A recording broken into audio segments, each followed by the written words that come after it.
Picture yourself standing at the edge of the world, where civilization dissolves into an endless canvas of white.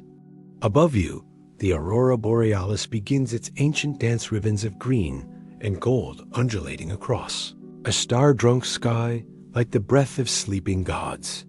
Here, at the top of our planet, time moves differently.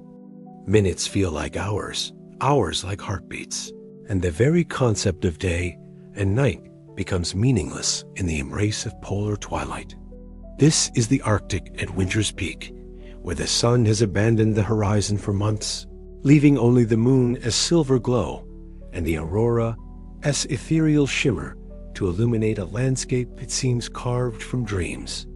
The air is so cold it crystallizes your breath into tiny diamonds that fall like snow, each exhalation a visible prayer to the ancient silence that reigns here. As you breathe in this pristine air that has traveled across millennia of ice, you re-inhaling the same atmosphere that filled the lungs of woolly mammoths, that witnessed the first human footsteps across frozen seas, that carries within it the whispered secrets of a world before history began. The aurora above pulses with a rhythm older than human memory, following magnetic field lines that stretch deep into the Earth's molten heart and far into the solar wind beyond. In this place where the Earth's axis pierces through the crust like a cosmic needle, reality itself seems thinner. Indigenous peoples have long spoken of this phenomenon, how the north holds doorways, how the spinning stars above form a celestial compass pointing toward truths hidden beneath layers of ice and time. The Inuit have a word, sila, meaning both breath and spirit and the force that animates all life. Here, in the polar stillness, sila feels almost tangible, as if the planet itself is breathing slowly, meditatively, in rhythm with the aurora's pulse. Scientists tell us that the Earth's magnetic field converges near these polar regions, creating a natural funnel for charged particles from space. But standing here feeling the almost imperceptible hum of magnetic forces in your bones, it is easy to understand why ancient peoples saw this place as sacred, a meeting point between the terrestrial and the cosmic, between the known and the unknowable. As the aurora brightens and fades above you, in waves of color that have no earthly equivalent, you begin to sense something profound. This is not merely a journey to the North Pole. This is a descent into stillness itself, into the quiet spaces between thoughts, where the deepest mysteries of our planet wait patiently to be discovered. The ice beneath your feet holds libraries of climate data, fragments of ancient atmospheres, and perhaps even the preserved remnants of civilizations that thrived when this frozen wasteland was a green and living world. Tonight, as we begin this sleep journey together, we're not traveling through space, but through layers of deep time, following the aurora's light into the hidden heart of our planet's greatest mysteries. As we drift deeper into this polar meditation, the aurora's light begins to reveal the true character of this landscape, not empty whiteness, but a living archive written in ice. Every step across this frozen terrain carries you over layers of compressed snow that fell during the Renaissance, the Roman Empire, the rise and fall of Egyptian dynasties. This ice remembers everything.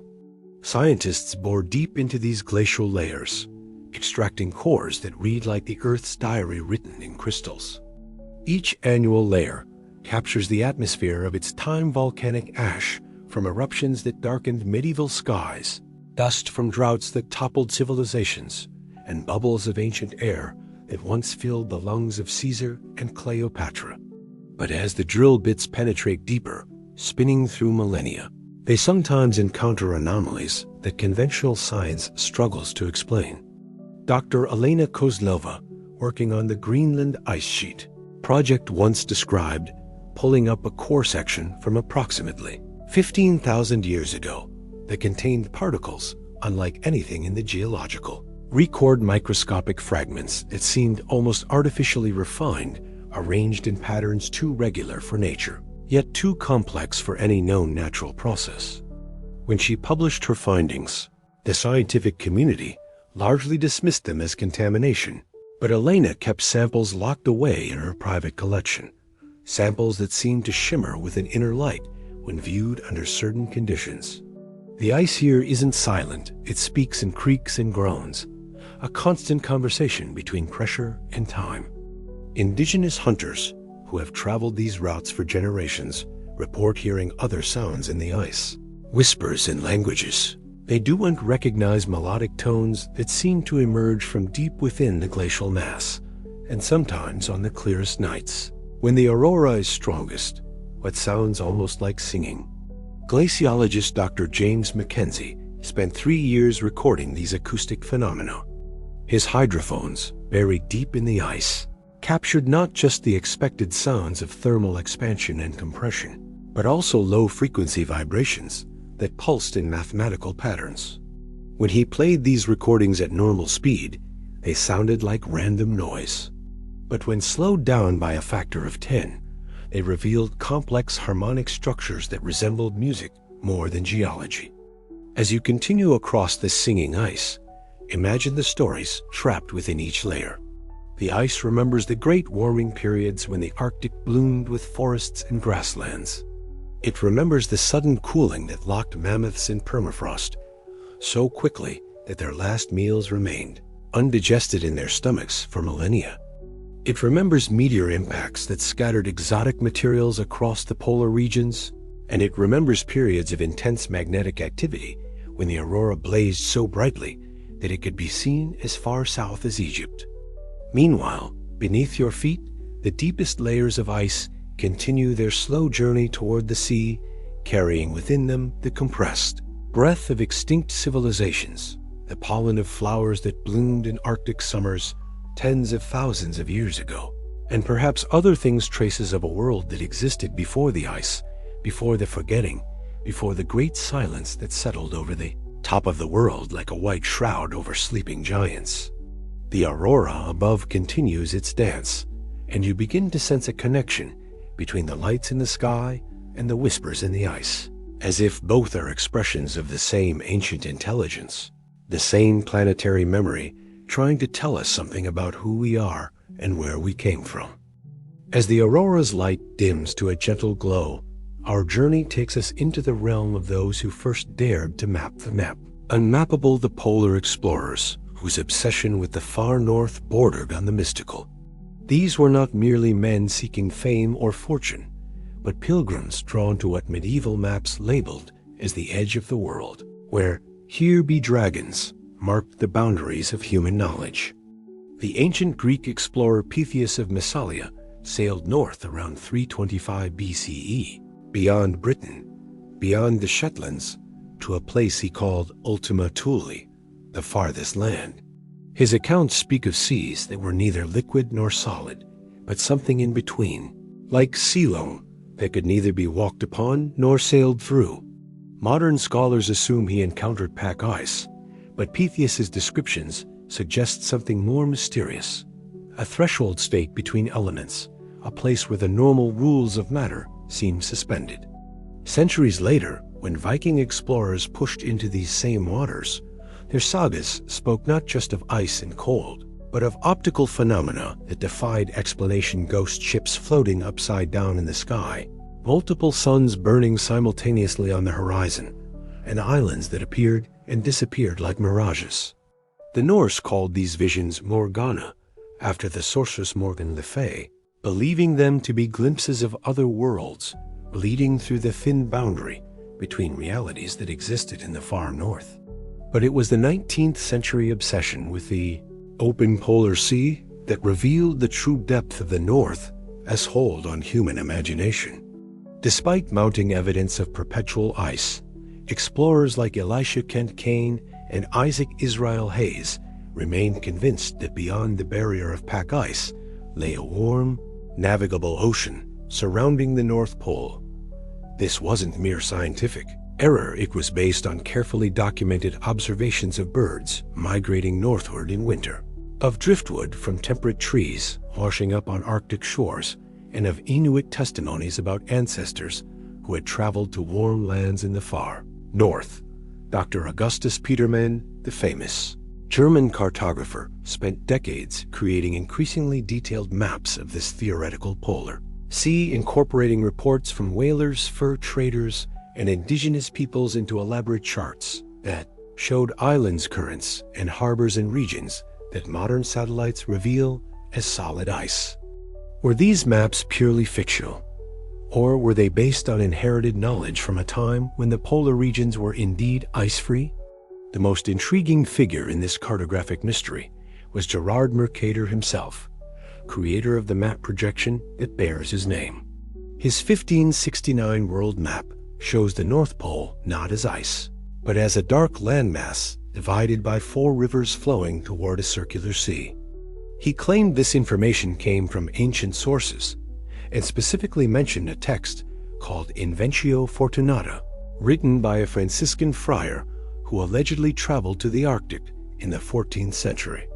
This text, if it ever existed, has been lost to history, but Mercator's polar continent appears on maps for centuries afterward.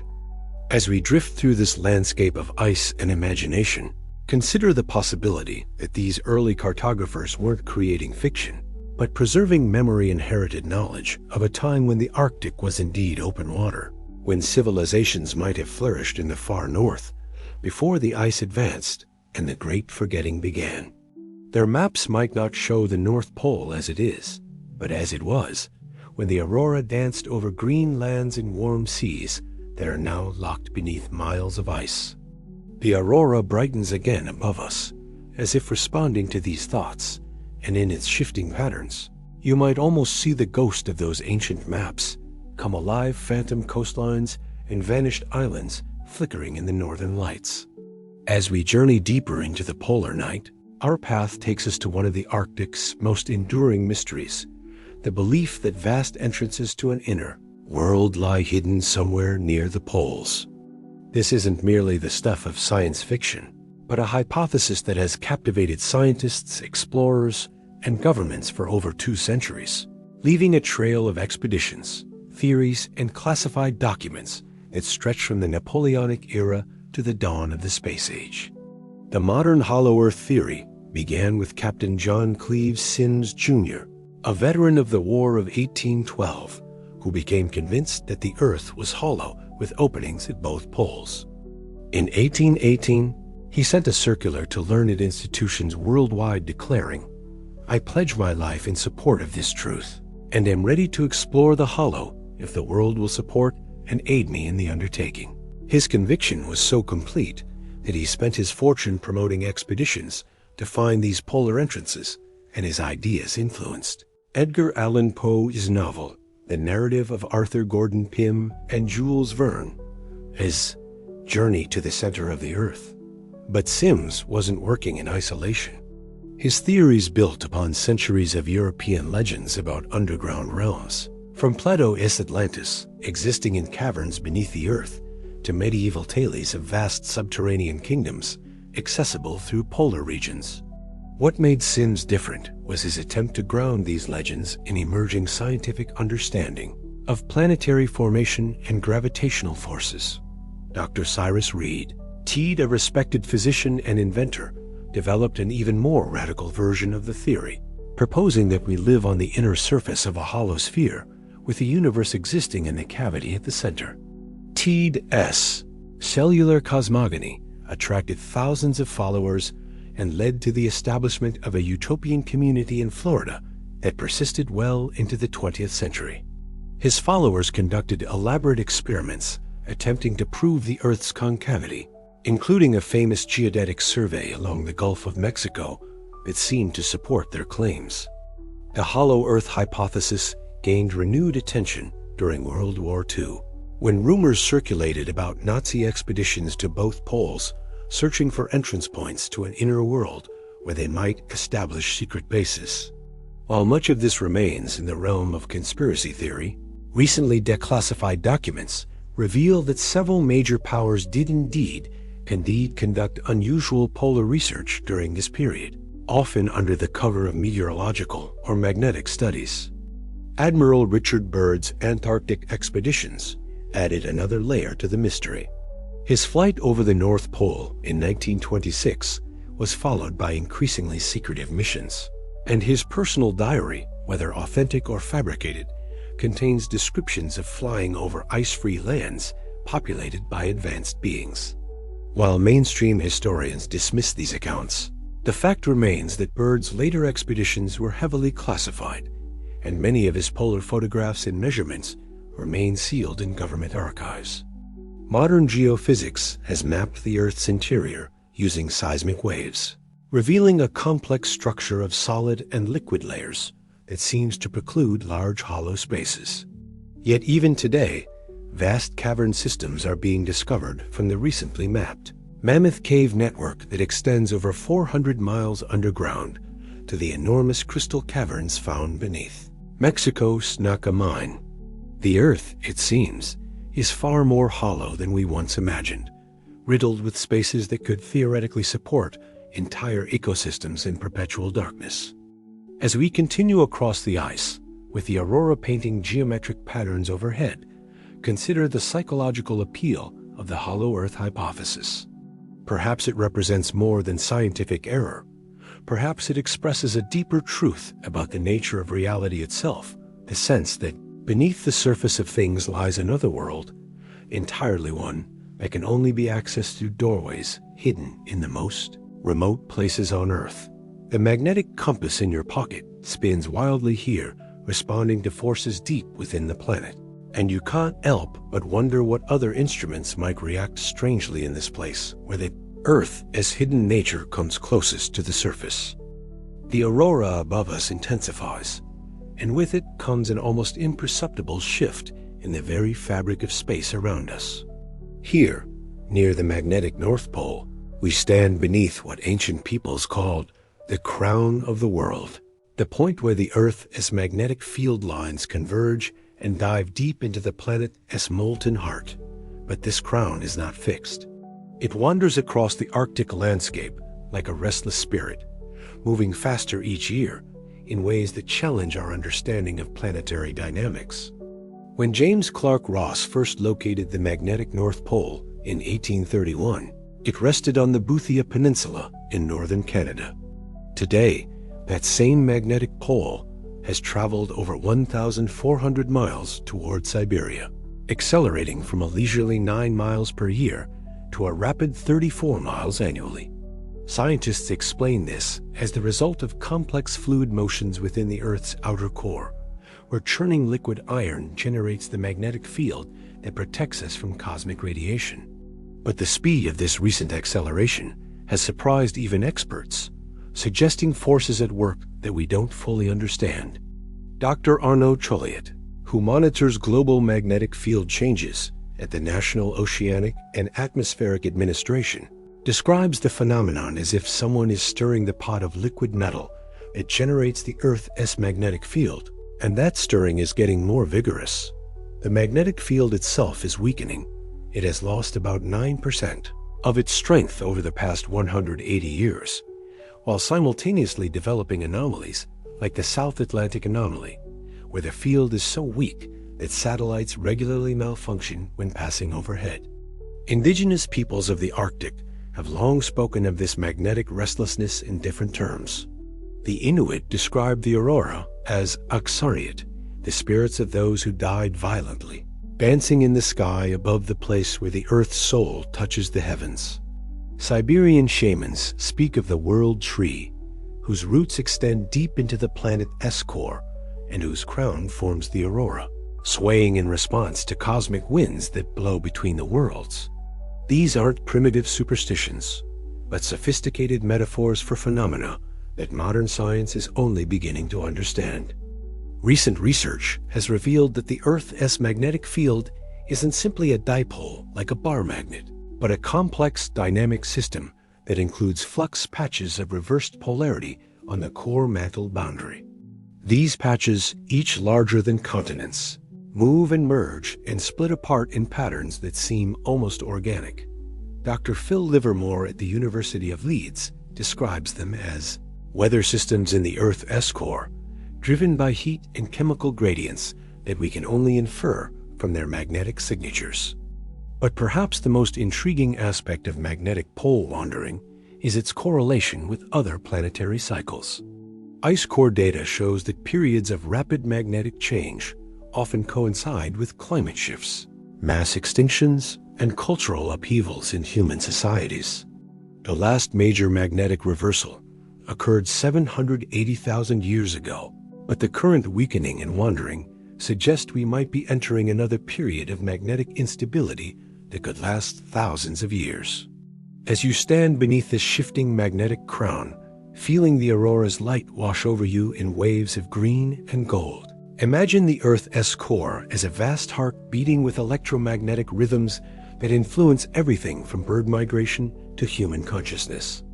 Ancient traditions from around the world speak of sacred sites where the Earth energy is strongest, places where compasses spin wildly, where electronic devices malfunction, where people report altered states of consciousness and mystical experiences. The aurora pulses overhead with increasing intensity, and you begin to sense something that scientists are just beginning to document: that the Earth's magnetic field isn't just a protective barrier, but a communication system, a planetary nervous system that connects the molten iron depths with the solar wind beyond our atmosphere.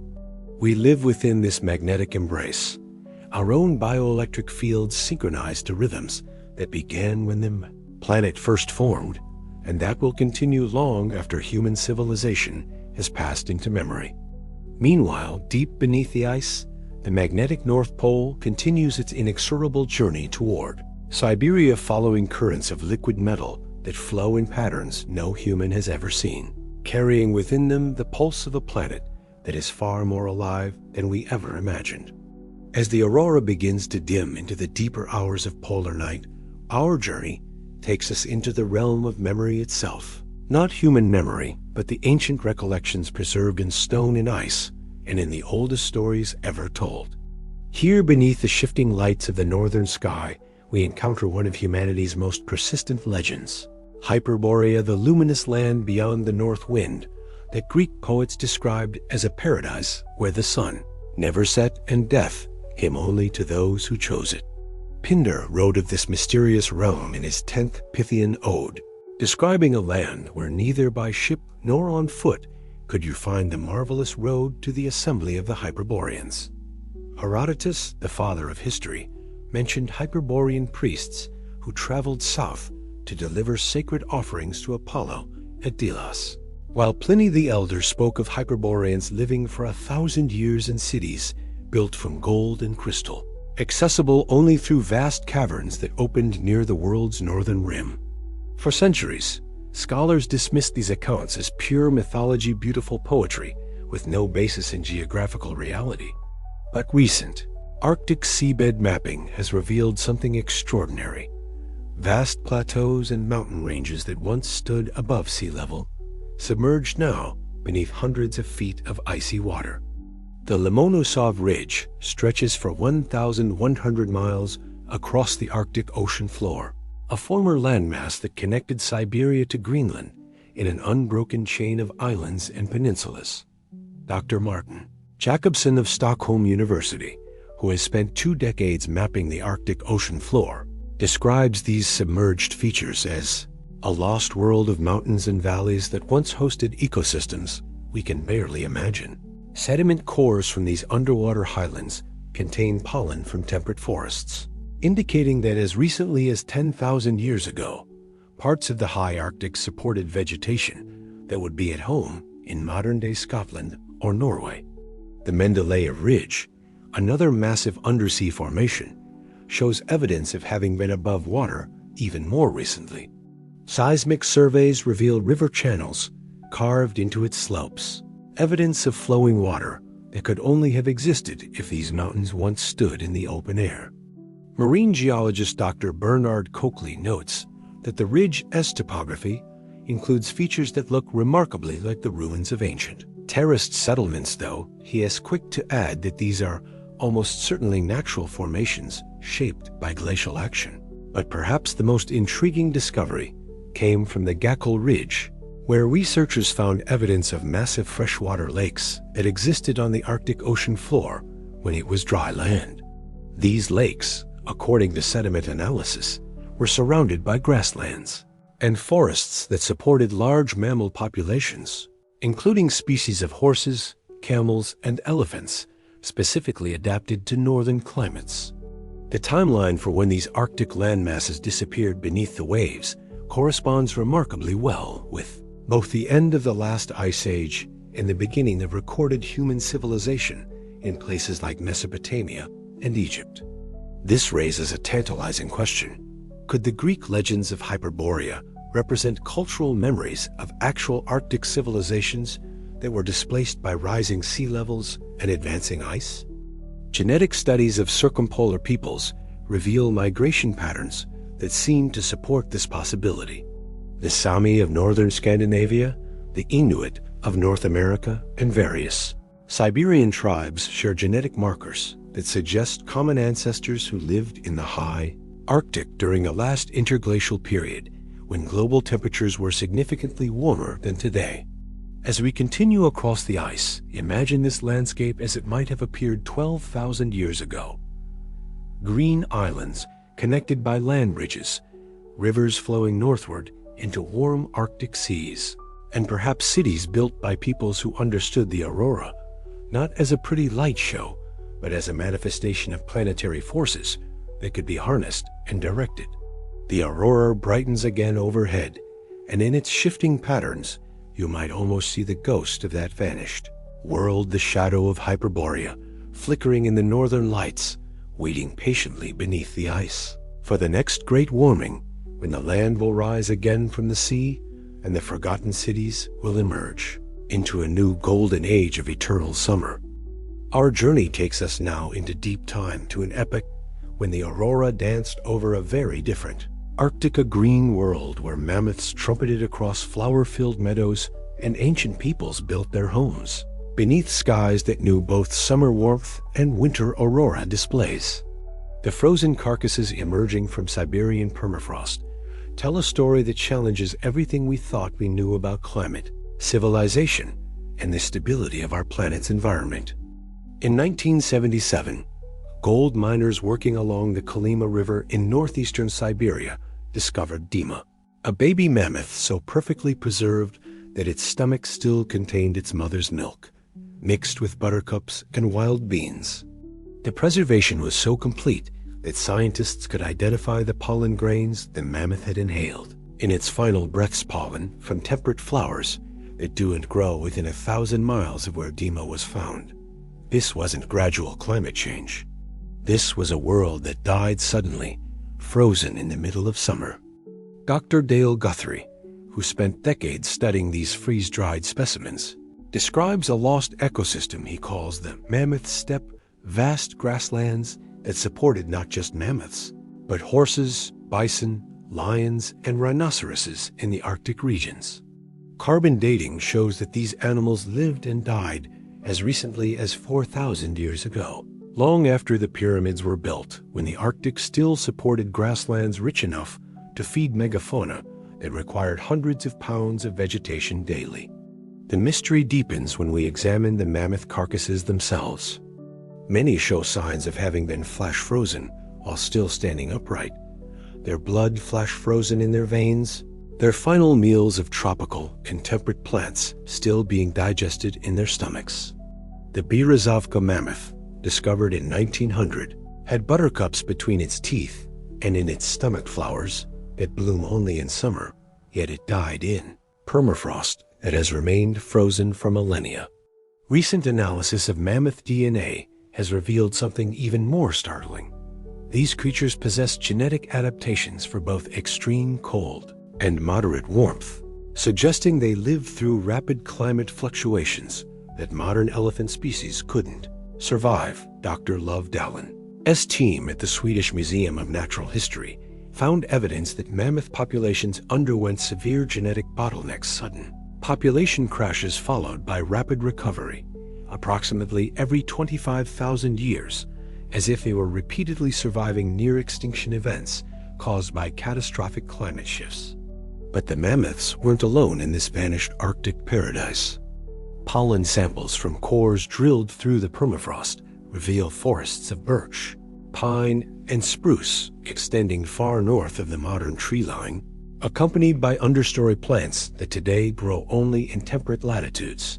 Dr. Scott Elias, who studies ancient Arctic ecosystems, describes finding beetle fossils that indicate summer temperatures in northern Siberia once reached 60 to 70 degrees Fahrenheit warmer than many contemporary summer days in Alaska. The speed of change that ended this world appears to have been extraordinary. Ice core data from Greenland shows that average temperatures dropped by 15 degrees Fahrenheit in less than a decade, approximately 12,900 years ago, at the beginning of what scientists call the Younger Dryas period. But this wasn't just cooling.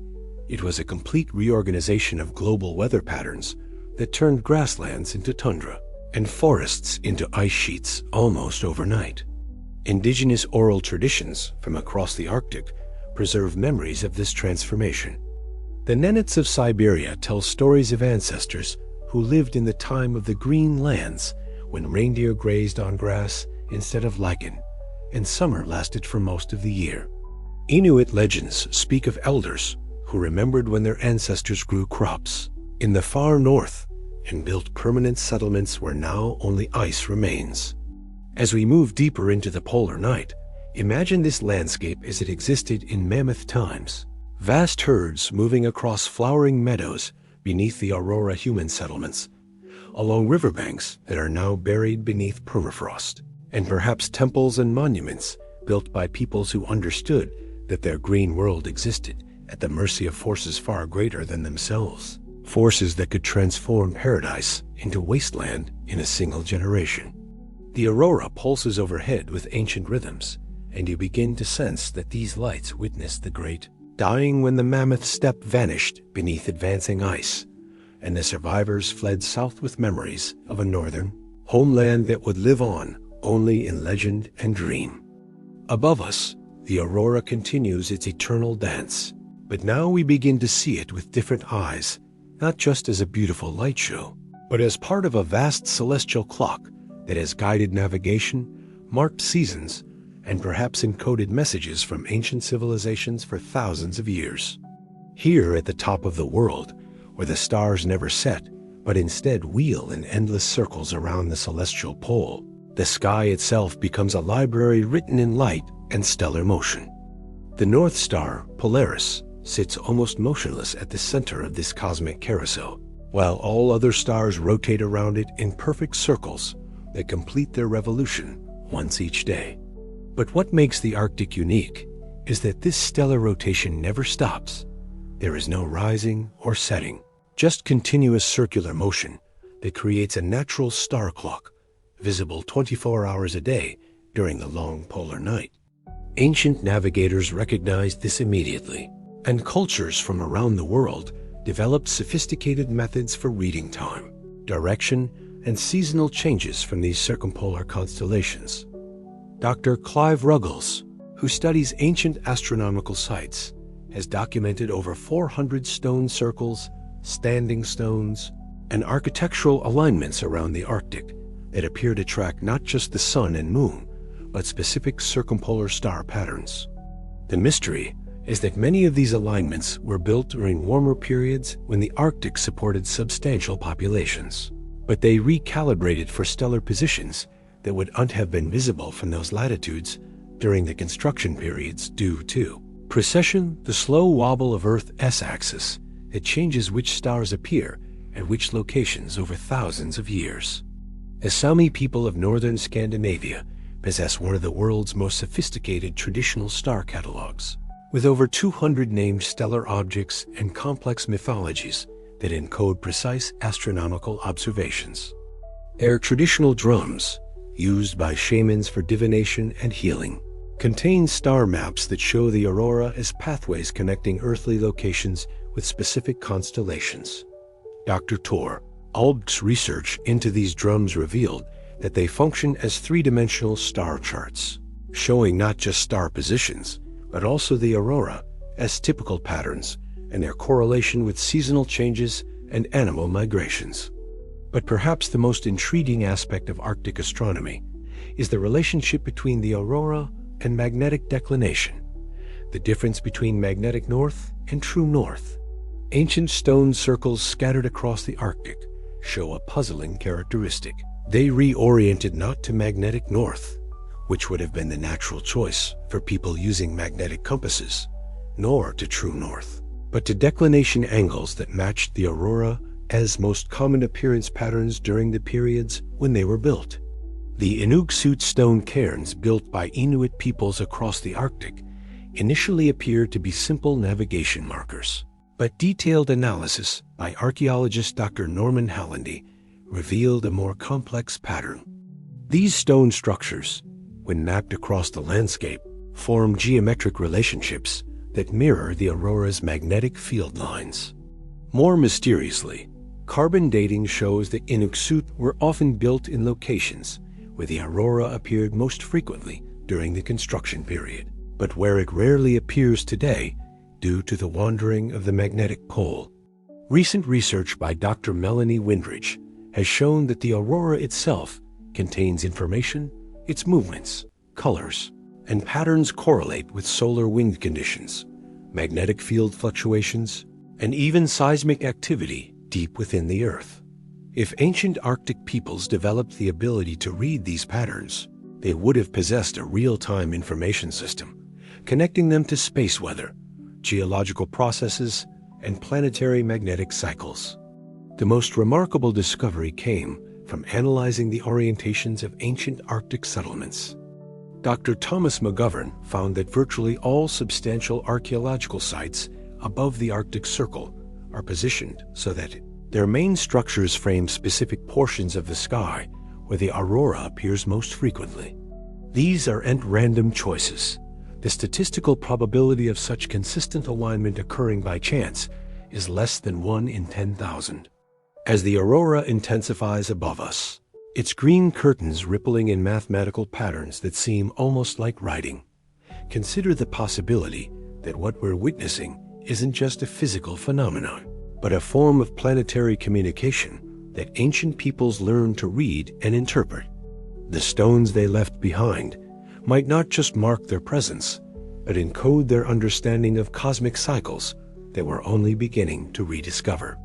The stars wheel overhead in their eternal dance, and the aurora responds to forces streaming in from the sun, and for a moment, you can almost sense the vast intelligence that connects them all, a sky code written in light and magnetism waiting for us to remember how to read.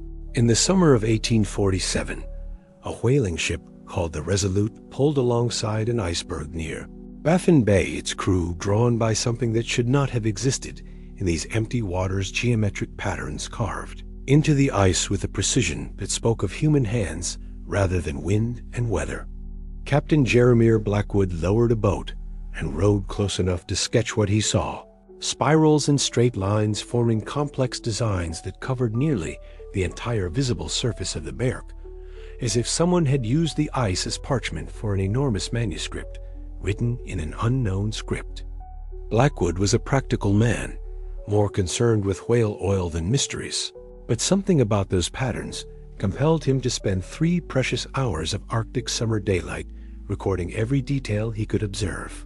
His logbook, discovered in a London maritime archive in 1982, contains 15 pages of careful drawings showing what appear to be maps, coastlines and islands and mountain ranges etched into ice with lines so fine they seemed almost drawn with a needle. The most disturbing detail, according to Blackwood's notes, was that some of the patterns seemed familiar. The spiral formations resembled the stone circles he had seen in Scotland, while other sections looked remarkably like the coastlines of Greenland and northern Canada, but showing features that didn't match any known geography. Inland seas where only ice existed, mountain ranges in places that were known to be flat tundra, and islands where his own charts showed only open water. Dr. Miranda Frost, the maritime historian who discovered Blackwood's logbook, spent years trying to verify his account. She found corroborating evidence in the journal of Dr. Heinrich Müller, a German naturalist who was aboard the Resolute as a passenger. Muller's scientific training led him to make detailed observations of ice formation and movement. and his notes describe the same iceberg with clinical precision. The markings show clear evidence of artificial creation, with geometric precision impossible to achieve through natural processes. Most remarkably, the patterns appear to extend deep into the ice, visible through translucent sections as complex three-dimensional structures rather than mere surface carvings. What happened to the iceberg remains unknown. Blackwood's log indicates that a sudden storm forced the Resolute to abandon its position, and when they returned to the area 3 days later, the marked iceberg had vanished, either melted, drifted away, or broken apart in the rough seas. But Blackwood kept his sketches, and when he returned to London, he had them examined by cartographers at the Royal Geographic Society. The cartographer's report, filed away in the Society's archives and forgotten until Dr. Frost's research, concluded that Blackwood's drawings showed remarkable similarities to theoretical reconstructions of Arctic geography during interglacial periods, when sea levels were lower and land masses were configured differently than at present. They noted that if the patterns were indeed maps, they depicted the Arctic as it might have appeared thousands of years before recorded history. The story might have ended there, dismissed as the hallucination of sailors too long at sea. But in 1994, satellite imaging revealed previously unknown underwater ridges and plateaus in exactly the locations indicated by the iceberg as carved maps. The Mendeleev Ridge, the Alpha Ridge, and several seamounts unknown to 19th century geography appeared on Blackwood's sketches with startling accuracy, drawn as above-water land masses in positions that matched their actual underwater locations.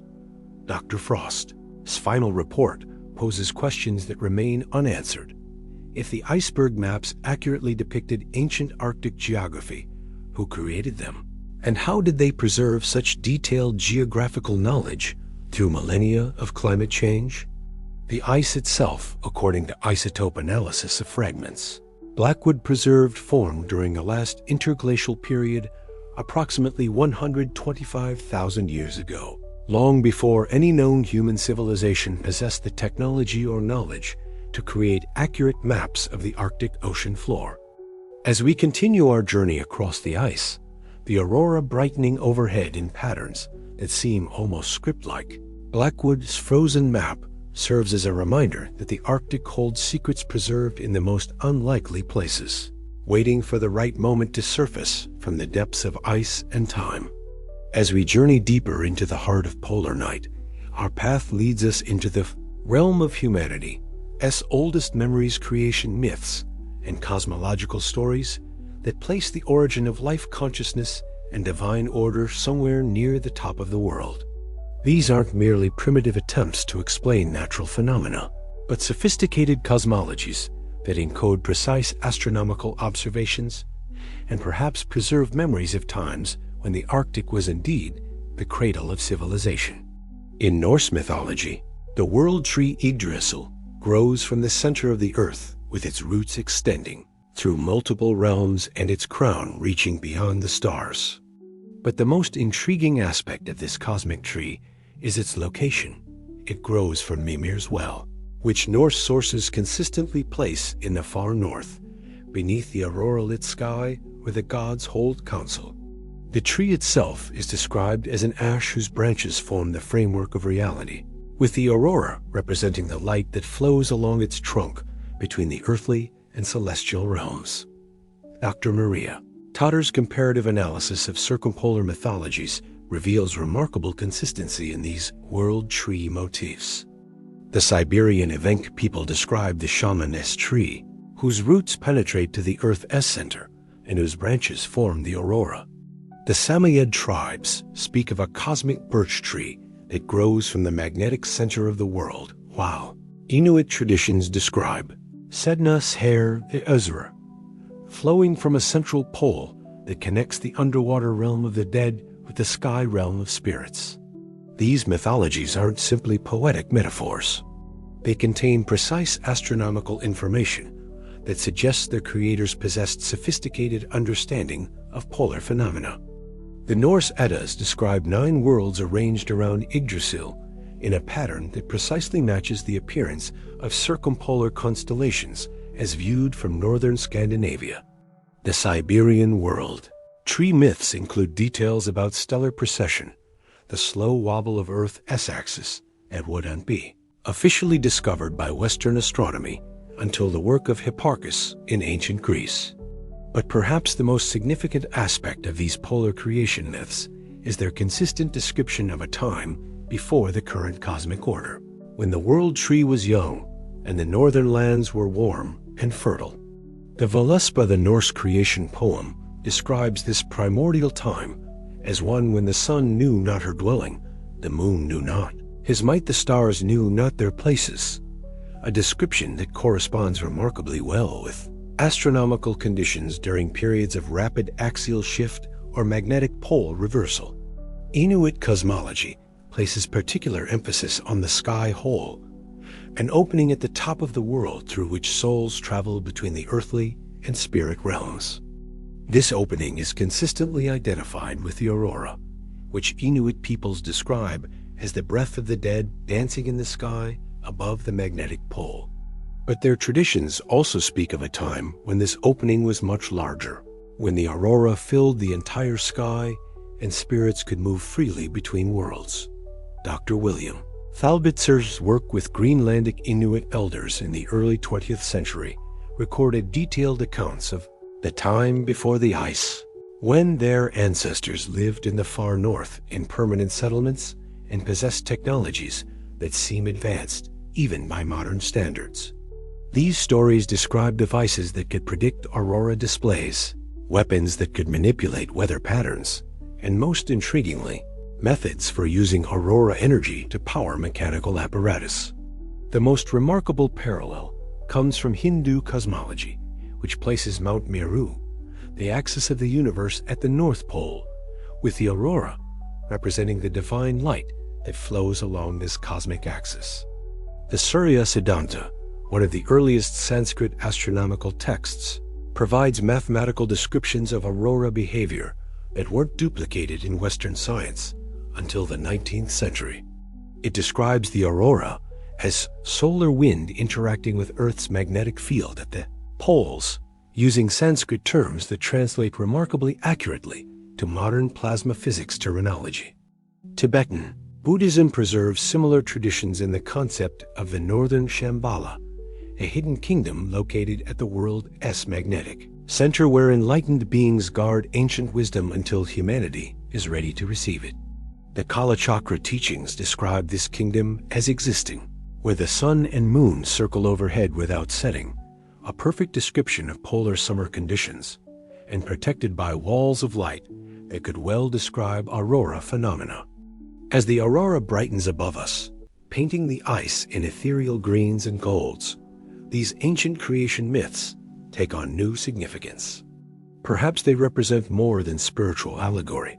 Perhaps they preserve actual memories of a time when the Arctic was indeed the center of human civilization, when the aurora served as both natural phenomenon and technological resource, and when the knowledge encoded in these myths was practical science rather than primitive superstition.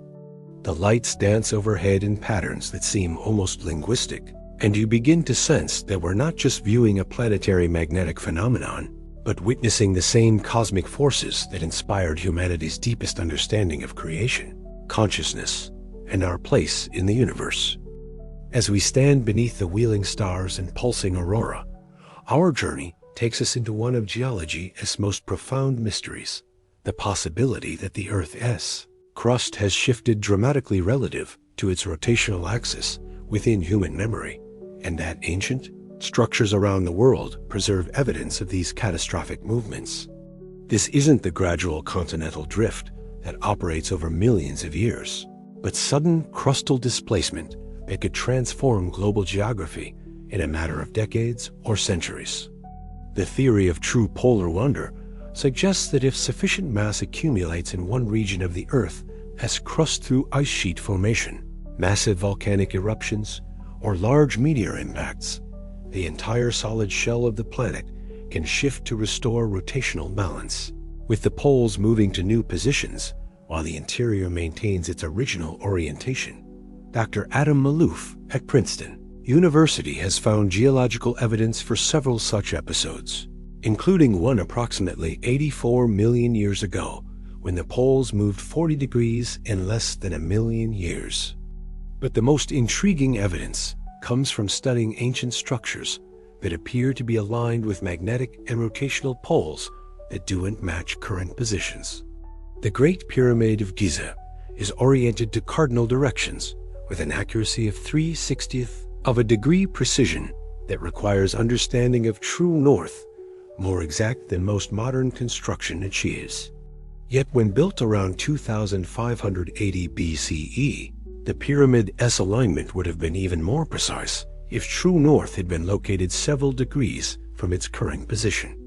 Dr. Charles Hapgood's analysis of hundreds of ancient sites revealed a pattern of alignments that become mathematically coherent if the Earth's crust shifted approximately 12,000 years ago, moving the North Pole from Hudson Bay to its current Arctic Ocean position.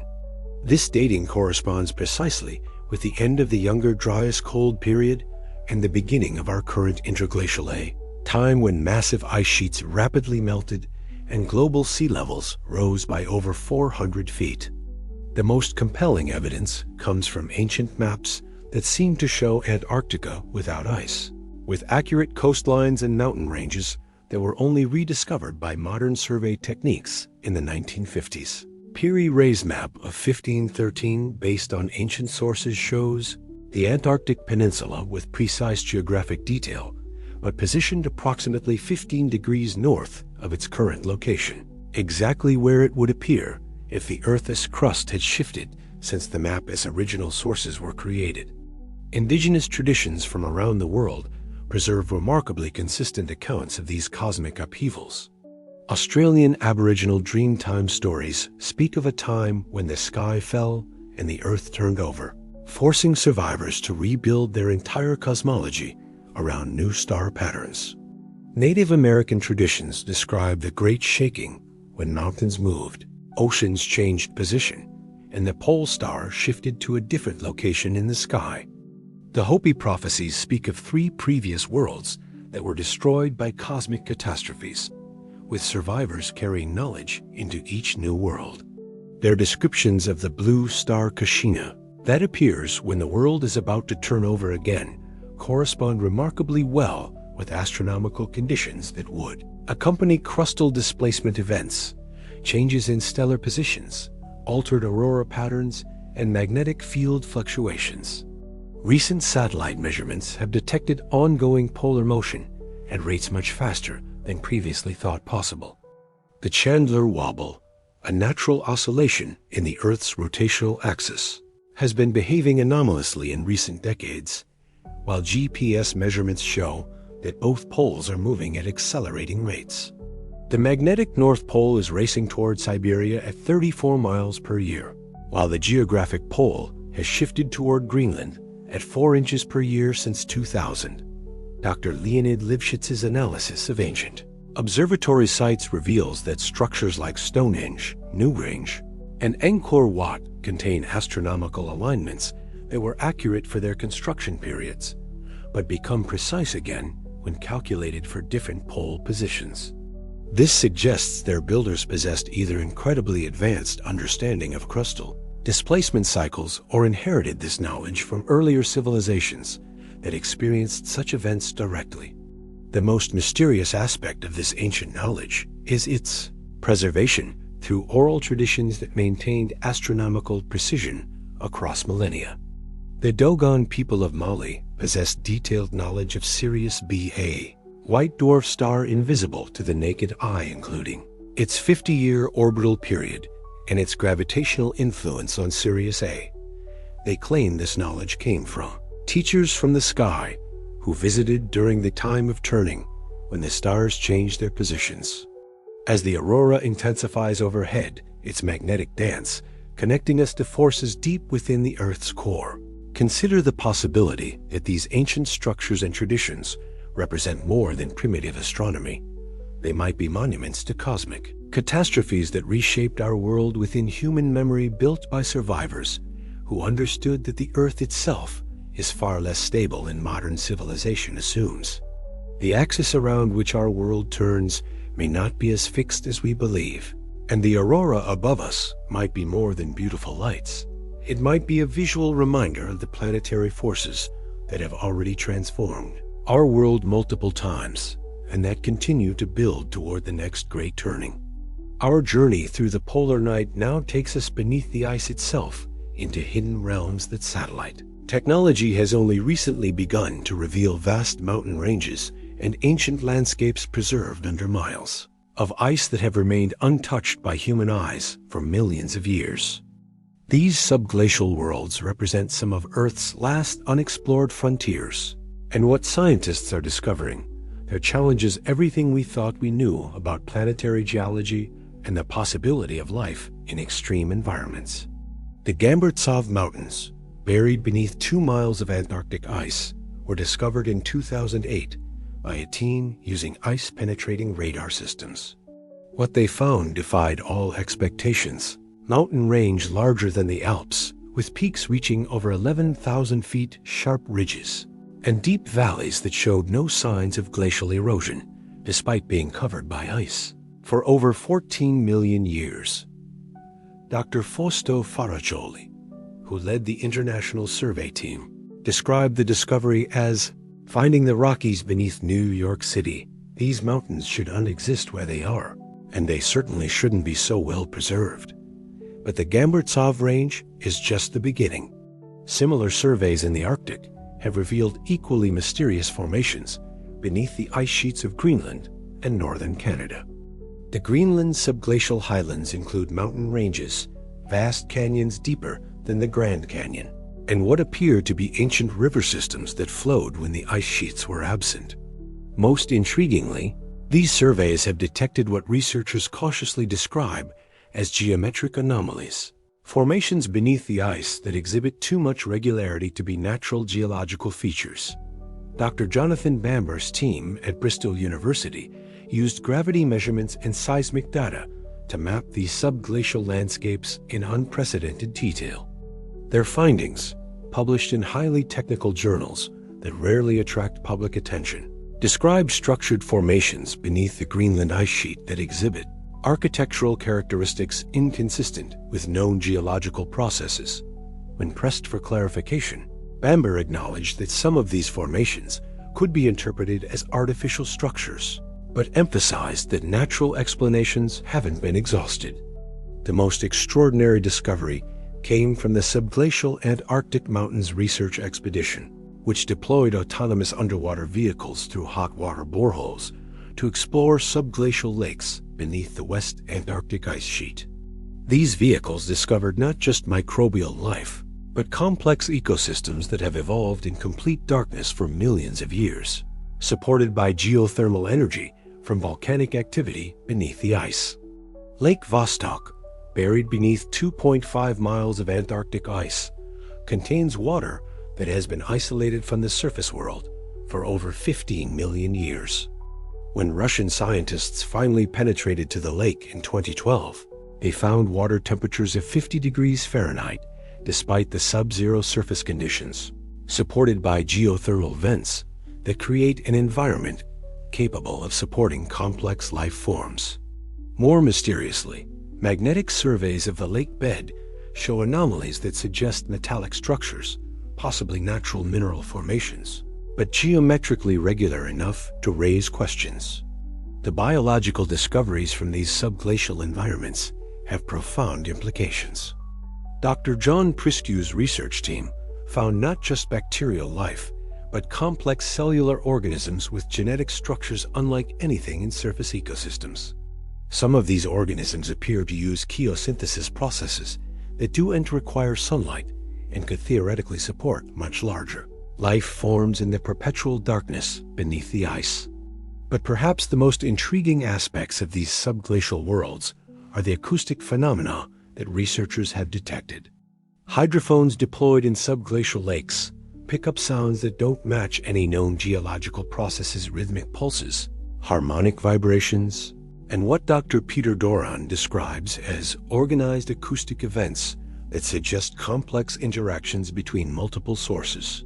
These sounds travel through the ice and can be detected by sensitive seismometers hundreds of miles away.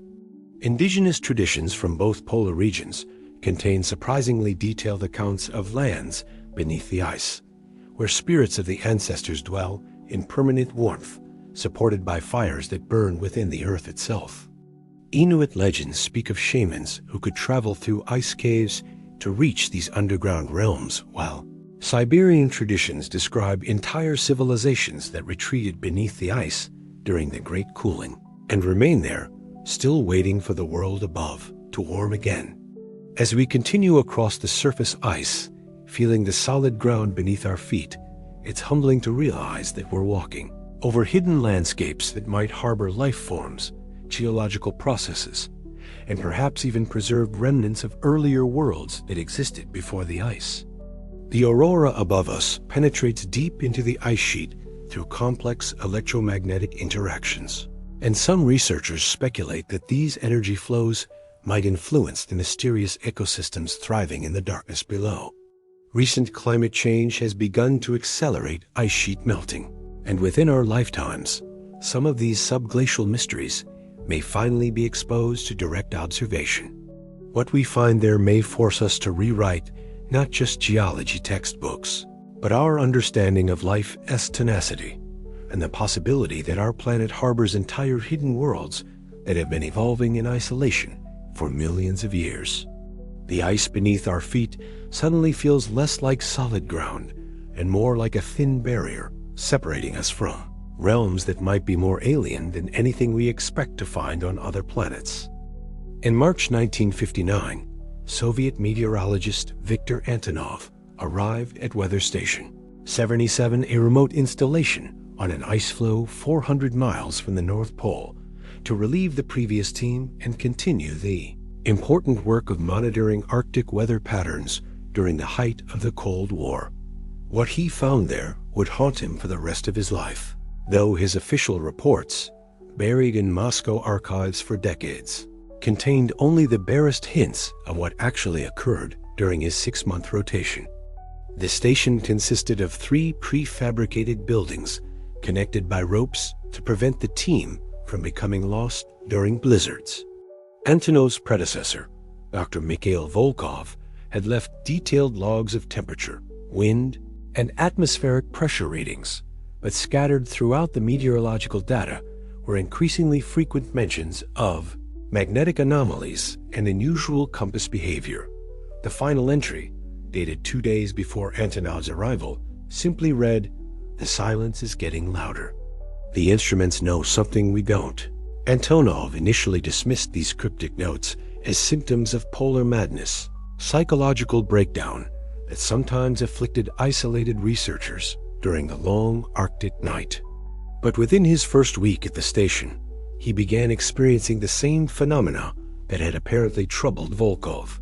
The magnetic compass spun wildly at precisely midnight each day, always settling on a bearing that pointed directly downward through the ice. More disturbing was the behavior of the aurora overhead, which seemed to respond to the compass fluctuations, brightening and dimming in patterns that suggested some form of communication between the lights in the sky and forces beneath the ice. The silence that Volkov had mentioned became apparent after Antonov's first month at the station. Despite being surrounded by the constant sounds of wind, shifting ice, and the station's generators, there were periods each night when all ambient noise simply stopped. Not gradually faded, but stopped instantly, as if someone had thrown a switch. During these episodes, which lasted exactly 17 minutes and occurred at the same time each night, Antonov could hear his own heartbeat echoing strangely, as if the sound was being amplified and returned from somewhere deep beneath the ice. The most unnerving discovery came when Antonov began monitoring the station's seismic equipment during these silent periods. Instead of the expected reduction in vibration readings, the seismographs showed increased activity rhythmic pulses that seemed to originate from approximately 2 miles beneath the ice floe. The pulses followed a complex pattern that repeated every 17 minutes, corresponding exactly to the duration of the silence episodes. Against explicit orders not to deviate from standard meteorological procedures, Antonov began recording these seismic patterns in detail. His notebooks, discovered after the Soviet Union's collapse, contain pages of careful measurements showing that the underground pulses followed mathematical relationships similar to those found in music harmonic, progressions that built to crescendos and resolved in ways that suggested conscious composition rather than geological activity. On his 127th day at the station, Antonov made his most extraordinary observation. During the nightly silence, he noticed lights beneath the ice, not the reflected glow of the aurora, but illumination that seemed to originate from within the ice itself. These lights moved in synchronized patterns that corresponded precisely to the seismic pulses, creating what he described as a ballet of light and sound performed by intelligence that lives in the ice. Antonov's relief team arrived in September 1959 to find the station in perfect order, all meteorological equipment functioning normally, and logs that contained 6 months of impeccable weather data. But Antonov himself had changed profoundly. Colleagues described him as having aged years and months, speaking in whispers, and showing an obsessive fascination with magnetic declination charts and aurora frequency tables. His final report to the Soviet Arctic Research Institute contained only standard meteorological observations, but personal letters discovered after his death in 1987 reveal a man transformed by his Arctic experience. He wrote to his brother, "We think we are studying the weather, but the weather is studying us. The ice remembers everything, and at the top of the world, memory becomes music. I have heard the planet singing to itself in the dark." Weather Station 77 was abandoned in 1962 when the ice floe supporting it finally broke apart and sank. No subsequent research team has reported similar phenomena, but modern satellite monitoring of that region shows persistent magnetic anomalies and aurora activity that peaks at precisely midnight local time, 17 minutes duration, every night throughout the Arctic winter. As we continue our journey across the ice, the aurora above us seems to pulse with rhythms that might not be entirely natural, and the silence between sounds carries weight that suggests we are not the only intelligence taking note of this polar night. As the aurora continues its slow dance overhead, our journey carries us deeper into one of the Arctic's most profound mysteries, evidence that the polar regions once hosted environments so warm and lush that they could have served as humanity's original paradise. A northern Eden that existed before ice sheets and tundra transformed the top of the world into the frozen realm we know today. The fossil record tells an extraordinary story. On Ellesmere Island, less than 500 miles from the North Pole, paleontologists have discovered complete forests preserved in permafrost, not just scattered remains, but entire ecosystems, with massive sequoia trees, dawn redwoods, and cypress species that today grow only in warm, temperate climates. Dr. Jane Francis of the British Antarctic Survey describes these finds as tropical forests growing at the North Pole, with tree rings indicating that these Arctic forests experienced continuous growth throughout what are now the dark winter months. Carbon dating places these polar forests within the Paleocene-Eocene thermal maximum, approximately 55 million years ago, when global temperatures were dramatically higher than today. But more recent discoveries suggest that warm periods in the Arctic persisted much longer than previously thought, with some evidence of temperate forests existing in northern Greenland as recently as 450,000 years ago, well within the time frame that anatomically modern humans have existed on Earth. The Cap Copenhagen Formation in northern Greenland has yielded one of the most complete ancient ecosystem records ever discovered. Dr. Esk Willerslev's team extracted DNA from sediment cores that reveal not just plant life, but complete food webs including mammals, birds, and marine organisms living in Arctic conditions that were warmer than modern-day Florida. The DNA evidence shows that these warm Arctic ecosystems supported large mammal populations, including early elephants, rhinoceroses, and primates species that require year-round warm temperatures and abundant vegetation. But perhaps the most intriguing evidence comes from pollen analysis conducted across the Arctic ocean floor. Dr. Catherine Laron's research team found pollen layers that indicate vast grasslands and temperate forests covered areas that are now permanently frozen. These pollen deposits show seasonal variations that suggest these ancient Arctic environments had normal summer-winter cycles, despite their high latitude, somehow maintaining warm temperatures even during the polar night. The mechanism that could have maintained such warmth in the Arctic remains hotly debated among climate scientists. The mainstream explanation involves greenhouse gas concentrations far higher than present levels, combined with different patterns of ocean circulation that carried tropical warmth to polar regions. But some researchers propose more exotic explanations, including different solar output, altered planetary tilt, or even the influence of cosmic factors that we don't fully understand. Indigenous oral traditions from circumpolar peoples contain surprisingly detailed accounts of these warm Arctic periods. The Nenets of Siberia preserve stories of ancestors who lived when the reindeer ate grass instead of lichen, describing permanent settlements, agriculture, and large populations living in regions that have been tundra for thousands of years. These traditions speak of a gradual cooling that forced populations to migrate south, but also describe survivors who adapted to the changing conditions and maintained knowledge of the warm times. Inuit legends from across the North American Arctic tell of Sedna Saz Garden, a time when the sea goddess lived on land in a realm of endless summer at the top of the world.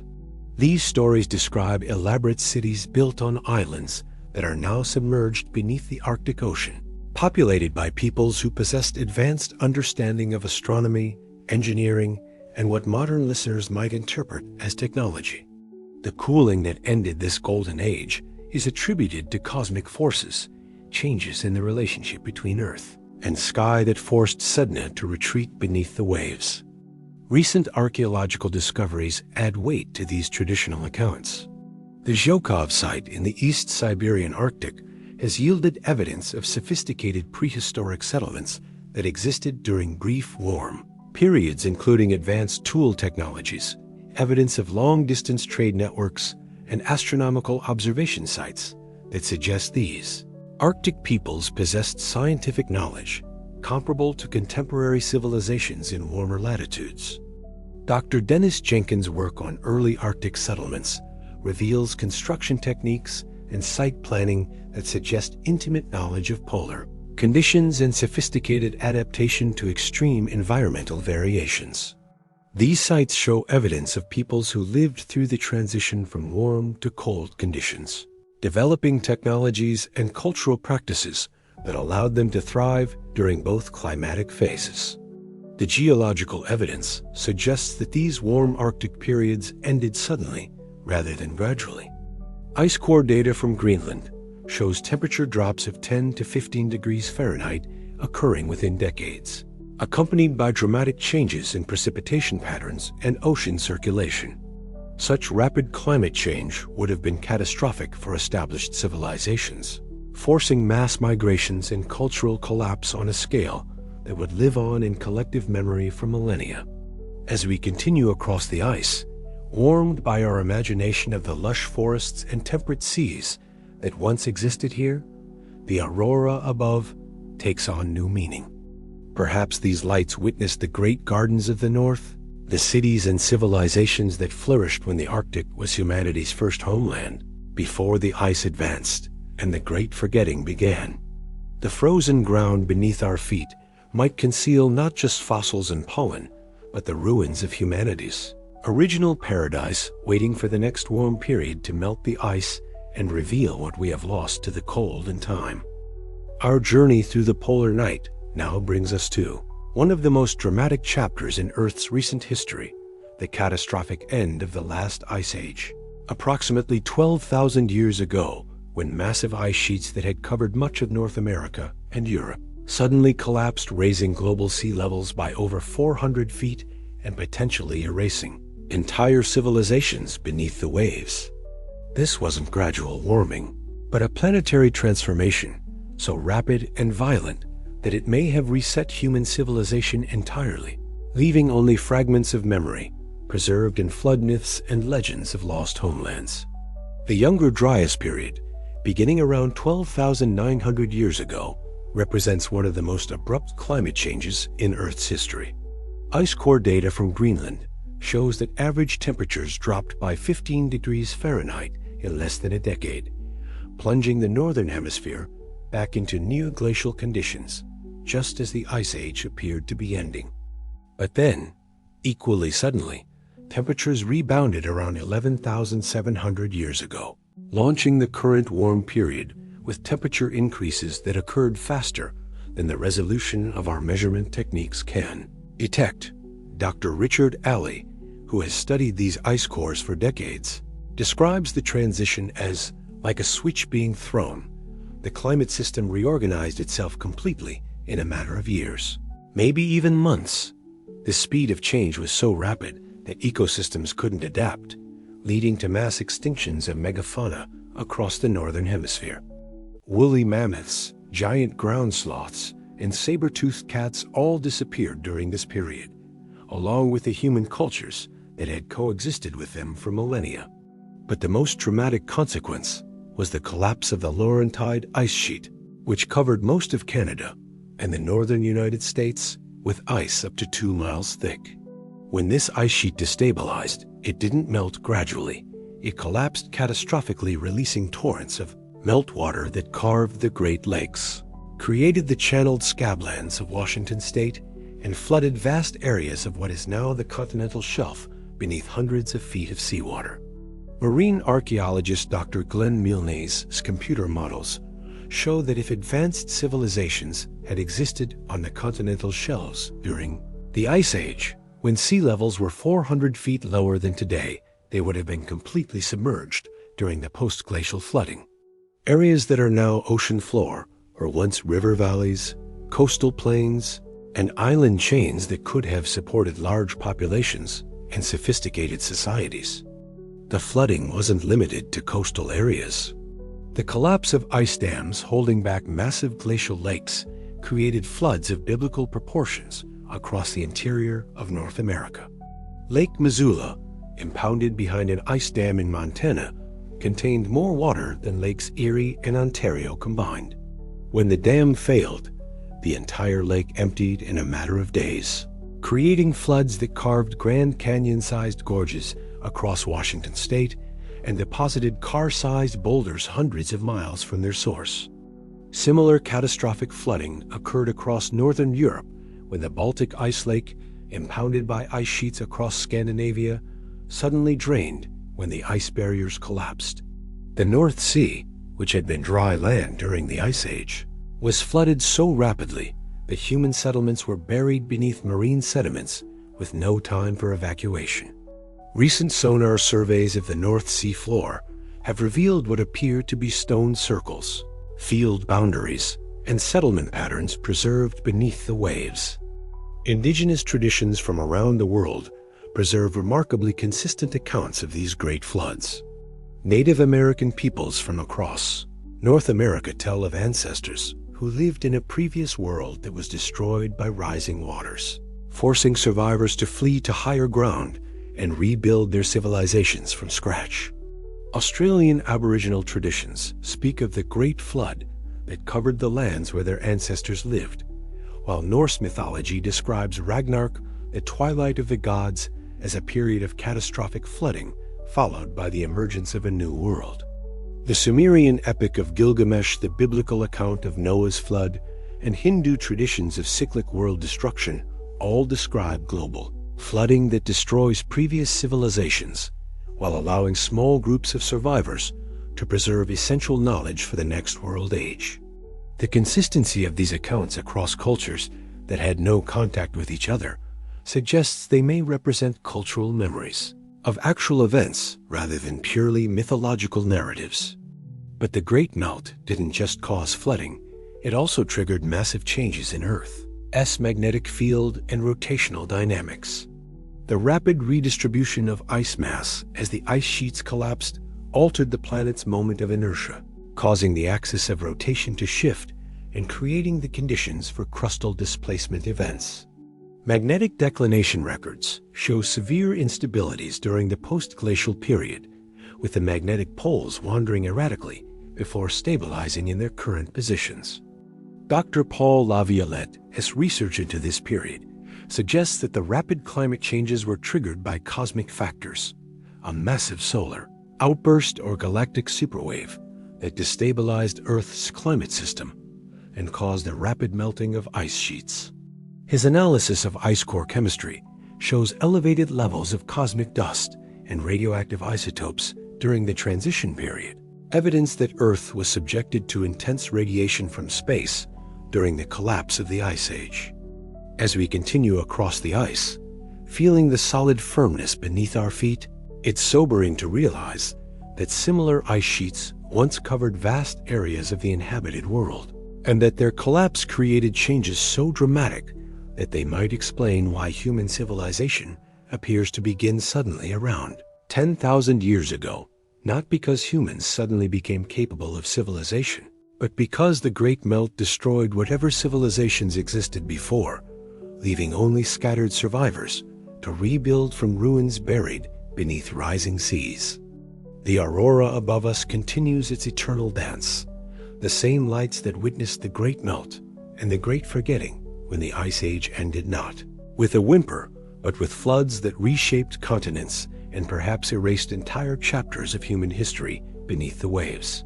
As the night deepens around us and the aurora reaches the peak of its display, cascading across the sky in curtains of green and gold that seem almost alive, we begin to perceive something that indigenous peoples have known for millennia, that these lights are not merely a beautiful atmospheric phenomenon, but a form of communication, a language written in plasma and magnetism that connects the Earth to cosmic forces beyond our ordinary understanding.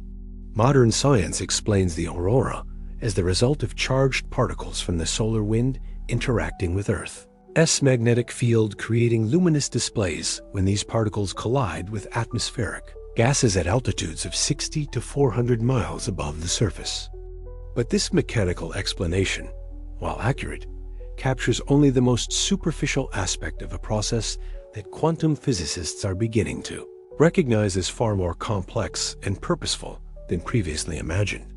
Dr. Christian Birkeland, the Norwegian physicist who first correctly identified the aurora's electromagnetic nature in the early 1900s, spent years in Arctic fieldwork observing aurora displays with an intensity that bordered on obsession. His notebooks, preserved in the Norwegian Academy of Science archives, contain increasingly mystical observations about the aurora's behavior. In his final entries, Birkeland wrote, "The aurora responds to human consciousness. I have observed correlations between my emotional states and aurora intensity that cannot be explained by coincidence. The lights are aware of our presence." Contemporary research has begun to validate Birkeland's seemingly unscientific observations. Dr. Melanie Windridge's analysis of aurora patterns shows that the lights follow mathematical structures that are identical to those found in human brainwave patterns during deep meditation states. The frequency spectra of aurora oscillations match theta wave rhythms associated with profound spiritual experiences, suggesting that the same quantum field effects that govern consciousness might also influence aurora formation. Indigenous peoples across the circumpolar north have always understood the aurora as a form of communication. The Sami people of northern Scandinavia call the aurora revanchulet, firefox flames, and believe the lights carry messages from the ancestors who have passed beyond the physical world. Sami shamans, called noedi, developed sophisticated techniques for interpreting aurora patterns, reading the lights like a script that conveyed information about weather, animal movements, and spiritual guidance for their communities. Inuit traditions describe the aurora as the breath of the dead, dancing in the sky above the place where souls transition between worlds. But their understanding goes deeper than simple spiritual metaphor. Inuit elders speak of being able to call the aurora by whistling in specific patterns, and numerous Arctic explorers have documented this phenomenon. Dr. Vilhjalmur Steffensen, who spent years living with Inuit communities in the early 20th century, reported witnessing aurora displays that appeared in direct response to human vocal sounds, as if the lights were indeed listening and responding. Recent research in plasma physics has revealed that the aurora exists in a state that quantum physicists call macroscopic quantum coherence, a condition where electromagnetic fields maintain organization across vast distances through quantum entanglement effects. Dr. Anthony Parrott has worked at Los Alamos National Laboratory, shows that aurora plasmas can store and transmit information in ways similar to quantum computers, potentially making them capable of both receiving and broadcasting complex data patterns. The most intriguing aspect of aurora communication research comes from studies of infrasound sound frequencies below human hearing range that can travel thousands of miles through the atmosphere. The aurora generates infrasound patterns that correlate with its visual displays, creating a form of aurora radio that carries information across vast distances. Animals that navigate by magnetic fields, including migrating birds and marine mammals, show behavioral changes that correspond to these aurora-generated infrasound patterns. Dr. Martin Connors at Athabasca University has documented correlations between aurora displays and human physiological responses, including changes in brainwave patterns, heart rate variability, and hormonal cycles. His research suggests that humans, like other magnetically sensitive species, are unconsciously influenced by aurora activity through electromagnetic field effects that operate below the threshold of conscious awareness. Perhaps the most remarkable discovery comes from analyzing the timing patterns of aurora displays over long periods. Dr. Sayan Ichi, Akasofu's decades-long study of aurora data reveals that the lights follow complex rhythmic cycles that correspond not only to solar activity and magnetic field variations, but also to astronomical cycles involving planetary alignments, lunar phases, and even the precession of Earth's axis over thousands of years. These multi-layered cycles suggest that the aurora might function as a natural timekeeper, encoding information about cosmic cycles that extend far beyond human lifespans. Ancient observatory sites around the Arctic show alignments that track not just solar and lunar cycles but also aurora appearance patterns, suggesting that prehistoric peoples developed sophisticated understanding of these cosmic rhythms and incorporated them into their calendrical and ceremonial systems. As the aurora intensifies above us, its green curtains rippling in patterns that seem almost like script, we begin to sense that we're witnessing more than atmospheric chemistry. We're re-seeing the Earth as magnetic field made visible, the planet's neural activity projected into the sky, a form of planetary consciousness expressing itself through electromagnetic artistry that connects our world to the larger rhythms of the cosmos. The lights pulse and dance with rhythms that seem to respond to our presence, and for a moment, we can almost understand what indigenous peoples have always known, that the aurora is not just something beautiful to observe, but something alive to communicate with, a bridge between the terrestrial and the cosmic that speaks in a language older than words.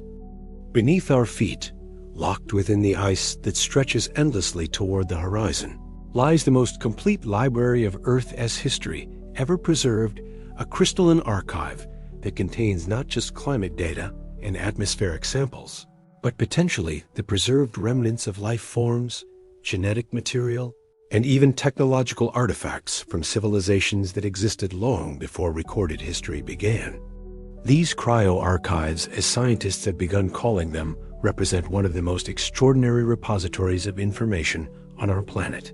And what they're revealing challenges everything we thought we knew about lifetime and the possibility of intelligence existing in forms we're only beginning to recognize. The deepest ice cores, drilled from sites like Vostok Station in Antarctica and the Greenland ice sheet, contain compressed layers of snow that fell over the past 800,000 years. Each annual layer preserves a sample of the atmosphere from that time period, complete with gas bubbles that contain ancient air, dust particles from volcanic eruptions and meteor impacts, and microscopic debris from events that shaped our planet's history. Dr. Zhang Juzhou, who has spent decades analyzing these cores, describes them as frozen time itself every year of the past 800 millennia, preserved in perfect detail. But the cryoarchives contain far more than atmospheric data. Recent advances in DNA extraction techniques have revealed that the ice preserves genetic material from life forms that existed when each layer was deposited.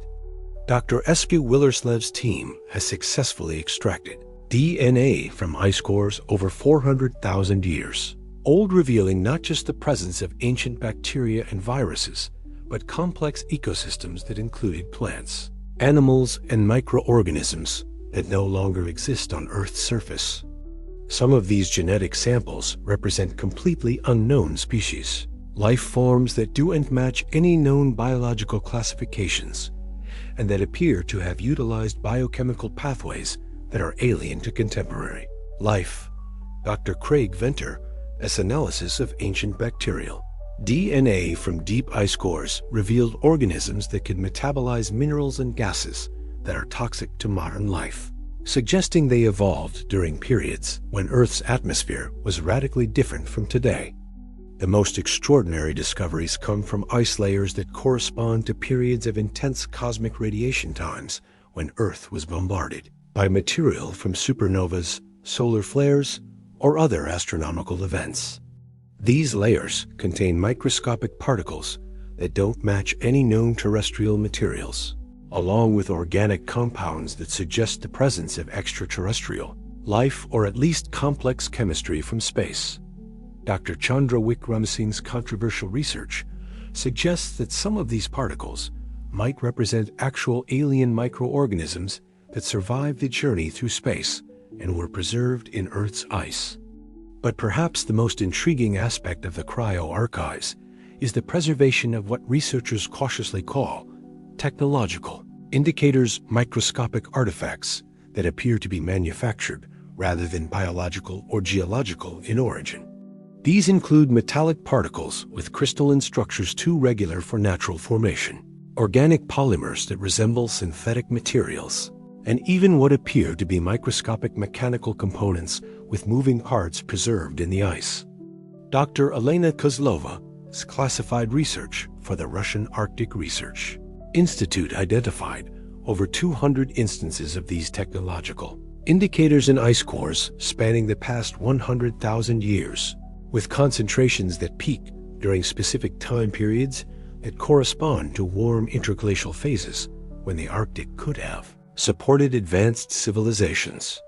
When her findings were leaked to the scientific community in 2019, they generated intense controversy and demands for independent verification that have so far been stonewalled by international research protocols.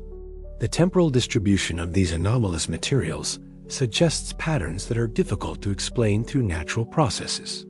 Rather than being randomly distributed throughout the ice record, indigenous traditions from both polar regions contain remarkably detailed accounts of ancestors who possessed technologies that could manipulate ice and weather. Inuit legends speak of shamans who could speak to the ice and cause it to preserve objects and even people for thousands of years, while Siberian traditions describe advanced peoples who retreated into the ice during cosmic catastrophes, sealing themselves in crystal chambers where they wait for favorable conditions to return. Recent experiments in cryogenic preservation have revealed that ice formed under specific electromagnetic conditions can maintain cellular integrity and even genetic activity for far longer than previously thought possible.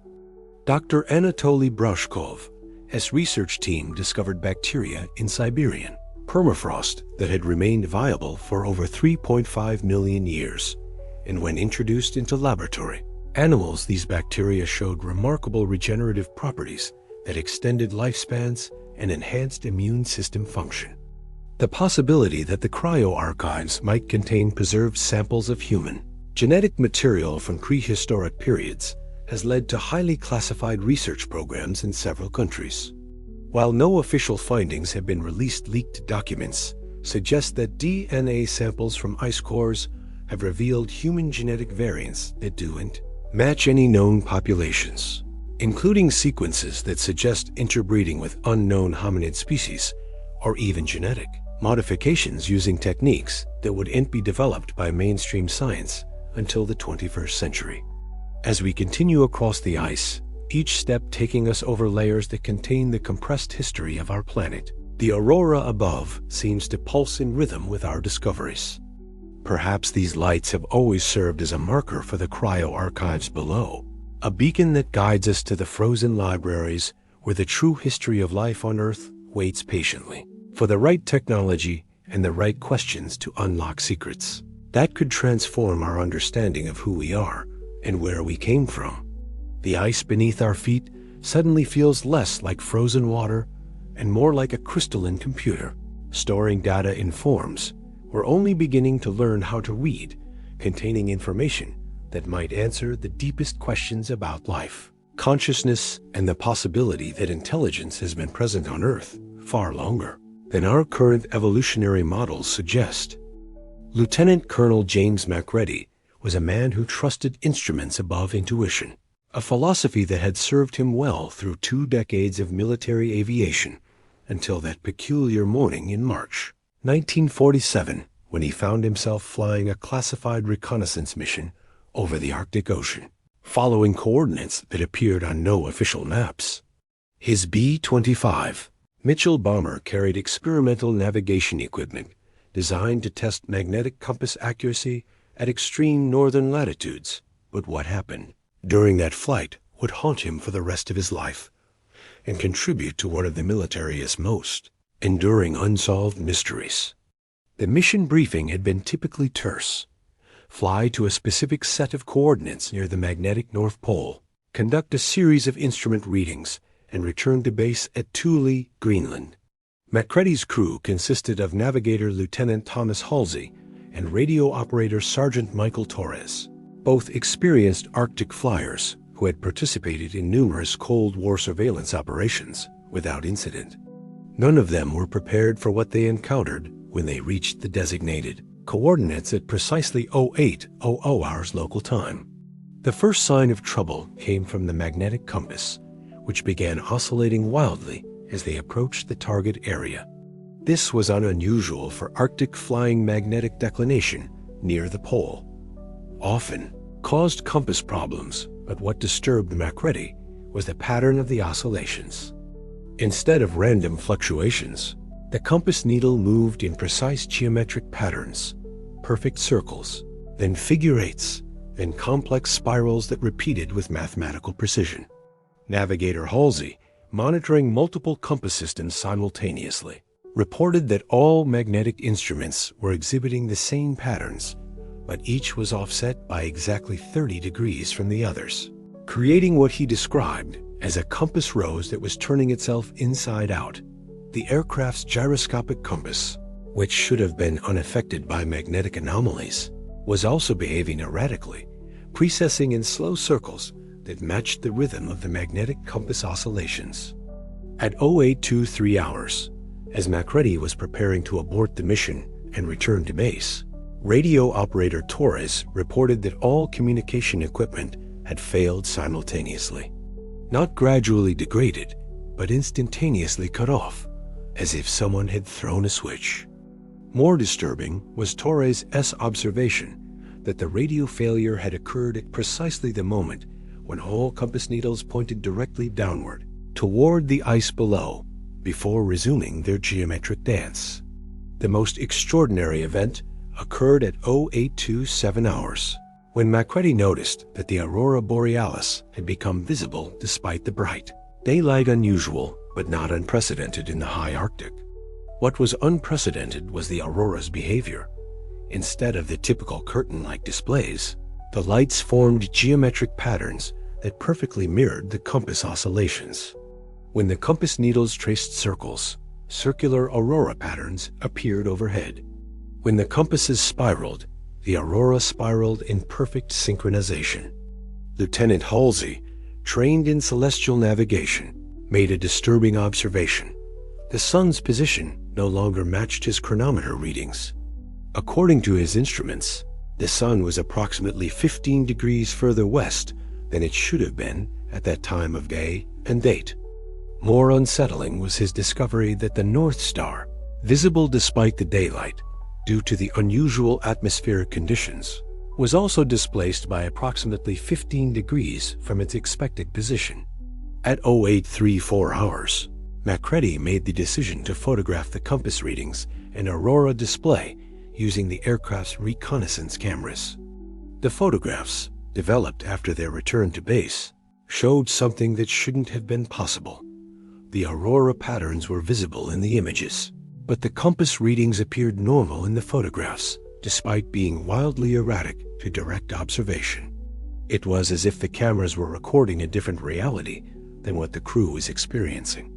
The flight took an even stranger turn at 0841 hours, when all instruments suddenly returned to normal operation.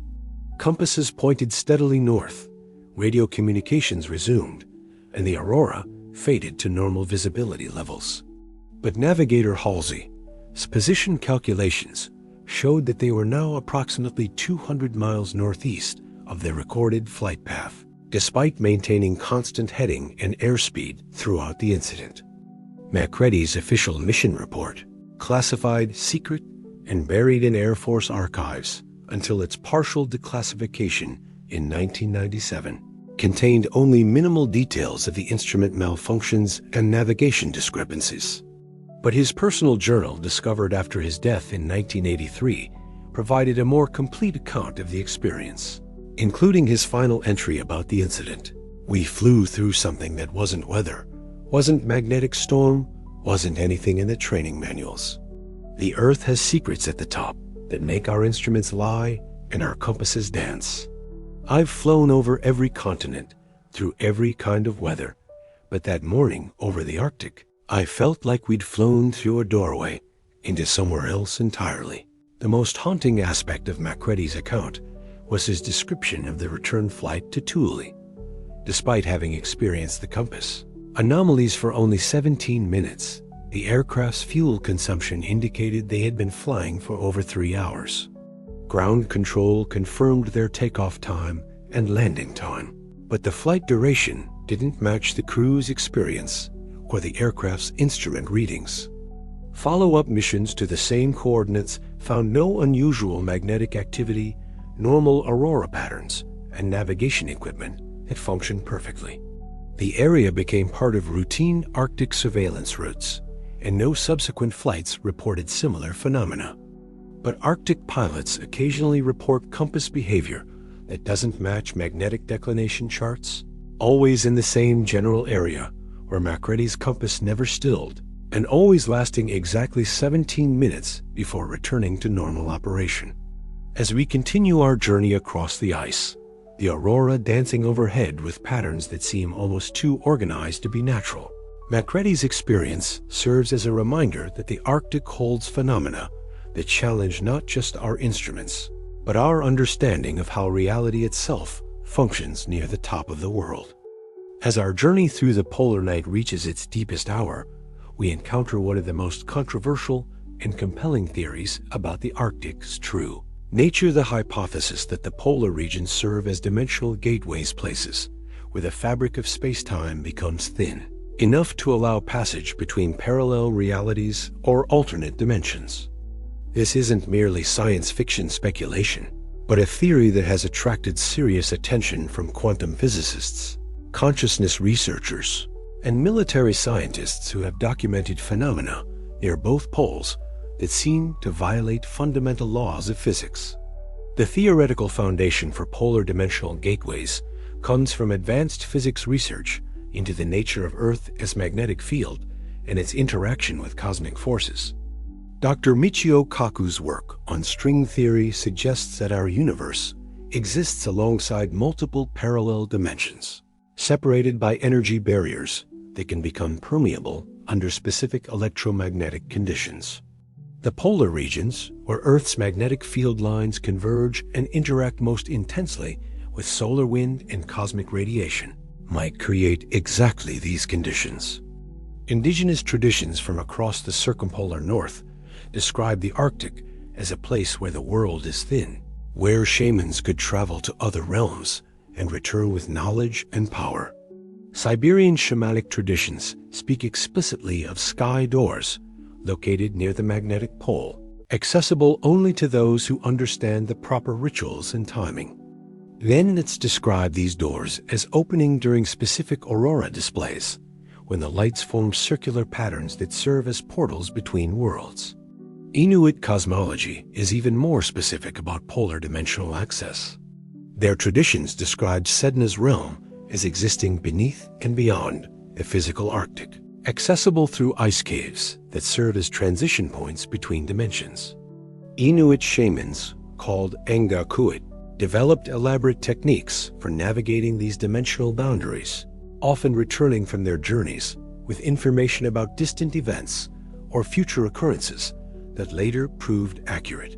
The modern investigation of polar dimensional phenomena began during World War II, when both German and Allied forces reported unusual encounters in Arctic regions.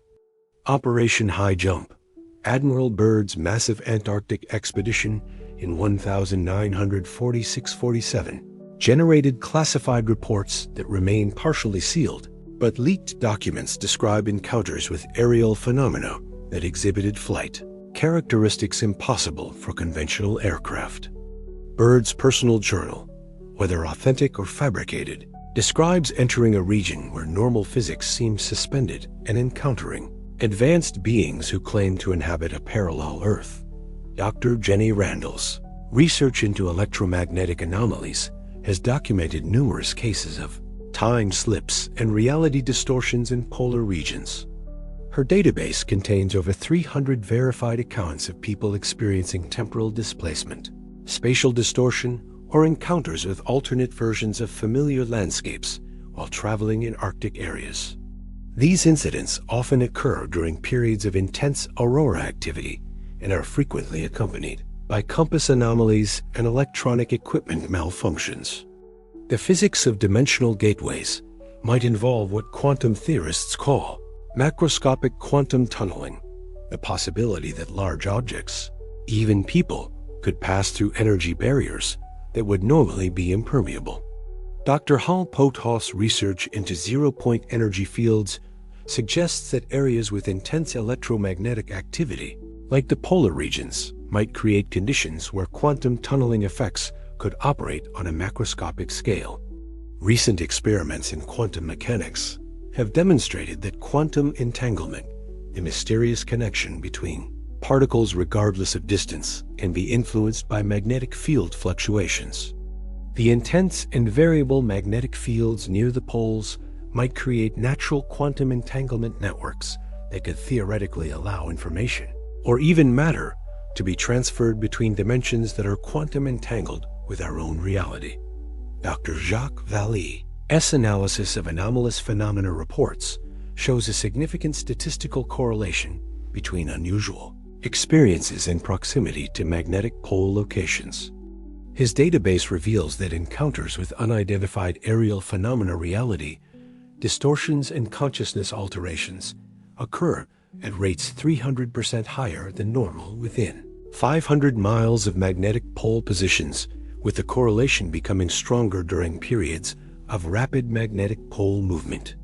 The military implications of polar dimensional research have led to highly classified programs in several countries.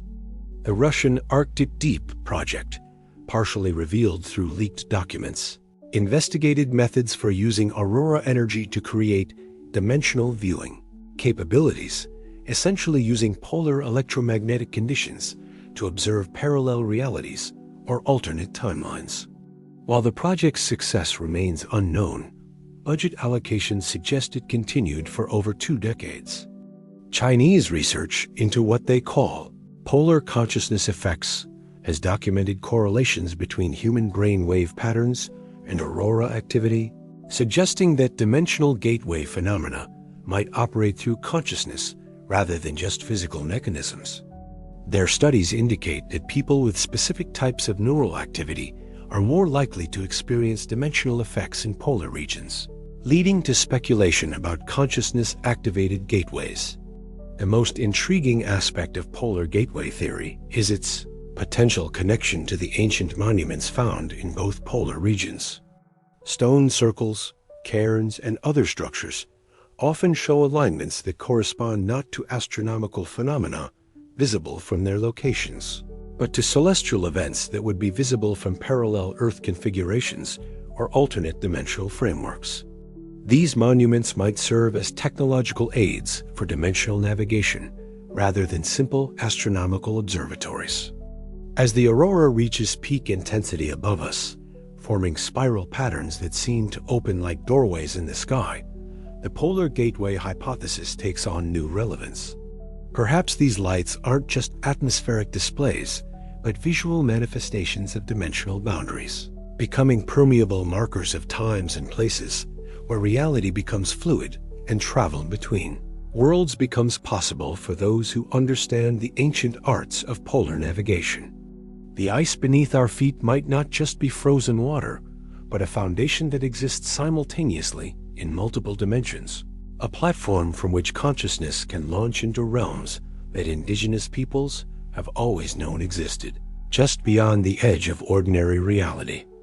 As we approach the climactic revelation of our polar journey, the aurora above us reaches its most magnificent display, illuminating not just the ice-covered landscape, but perhaps the ghostly outlines of what lies beneath entire civilizations that once flourished in the Arctic during warmer epochs, now preserved beneath miles of ice, like flies trapped in amber, waiting for the right technology and the right moment to reveal humanity's forgotten chapters. The evidence for subglacial civilizations comes from multiple converging sources that, when examined together, suggest a profound revision of human history.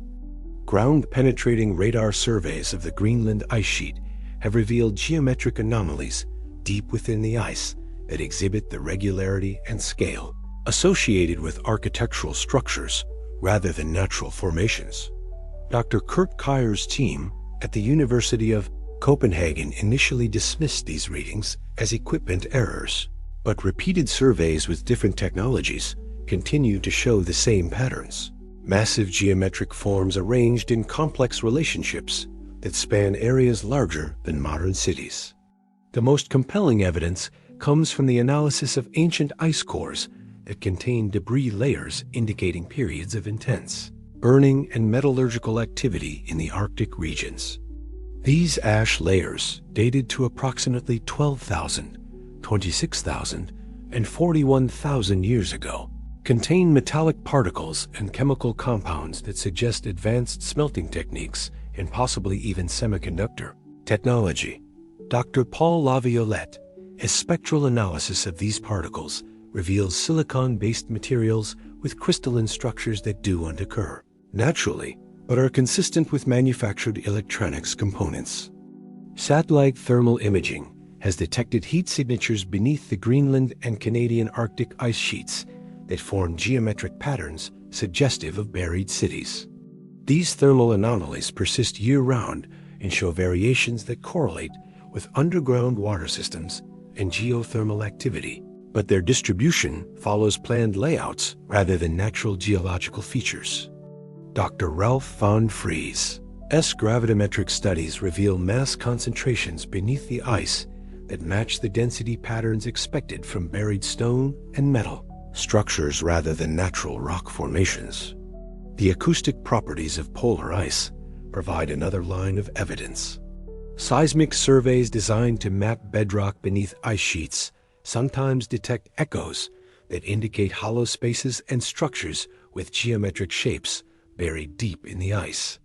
Dr. Robin Bell's work in Antarctica using ice-penetrating radar has identified what she describes as urban-scale organized structures beneath the ice, including what appear to be interconnected chambers, corridors, and large open spaces that could have served as plazas or gathering areas. Perhaps the most extraordinary discovery comes from drilling operations that have penetrated through ice to reach preserved organic material from pre-glacial periods. These samples sometimes contain human artifact stools, decorative objects, and most remarkably, what appear to be technological devices made from materials and using techniques that don't match any known prehistoric technologies.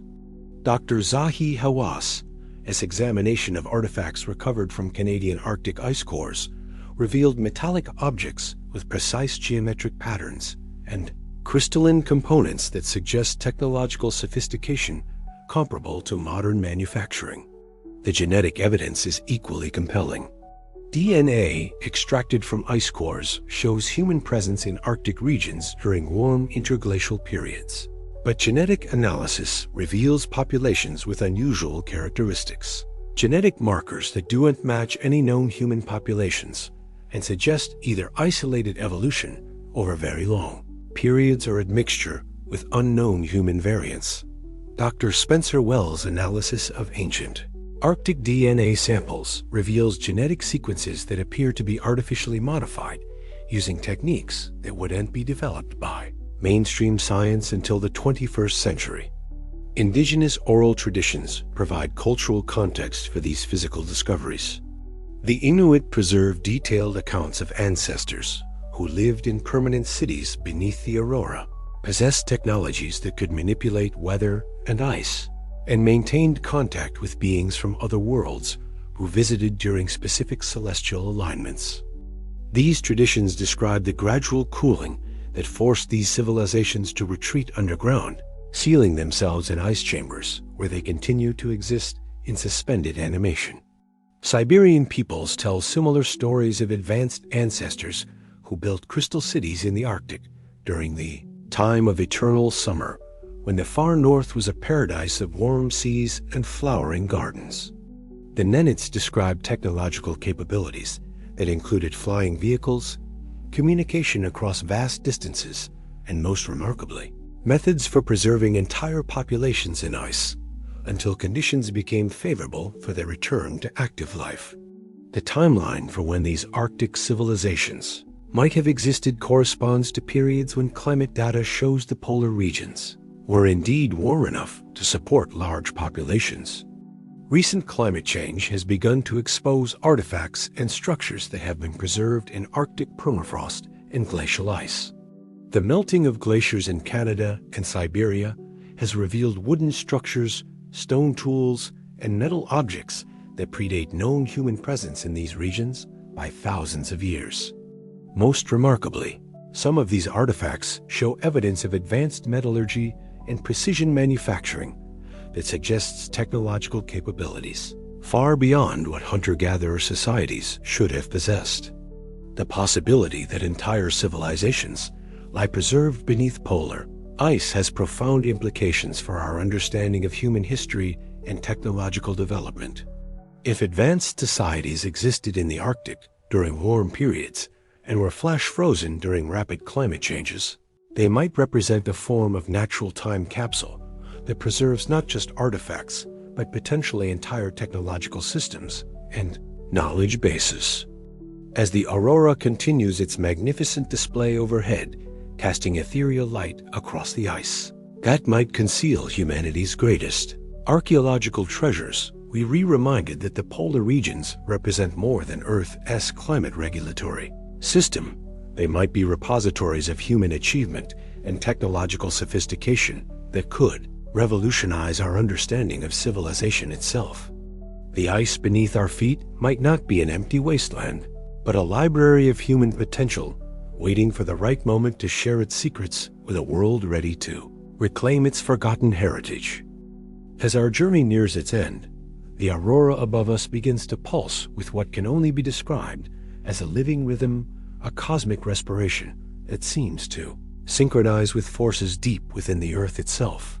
Here at the magnetic crown of our world, we begin to perceive the Arctic not just as a frozen wilderness, but as the respiratory system of a living planet, a place where the Earth breathes in cosmic energy and exhales it back into space through the ethereal medium of the aurora borealis.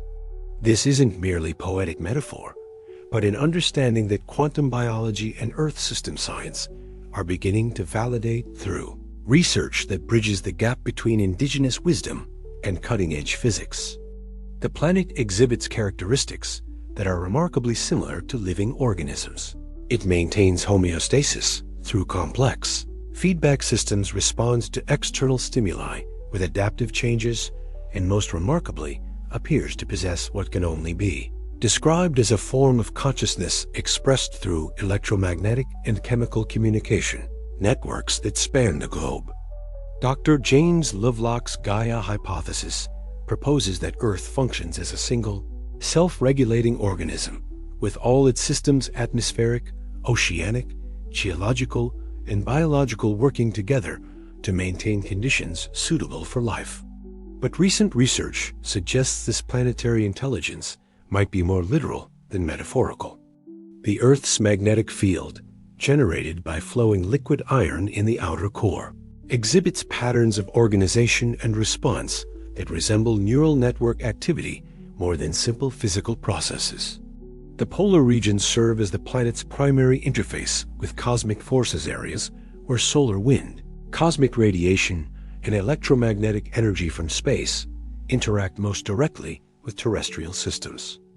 The aurora represents this interface made visible, a display of planetary metabolism that converts cosmic energy into terrestrial energy through processes that mirror biological respiration at a planetary scale.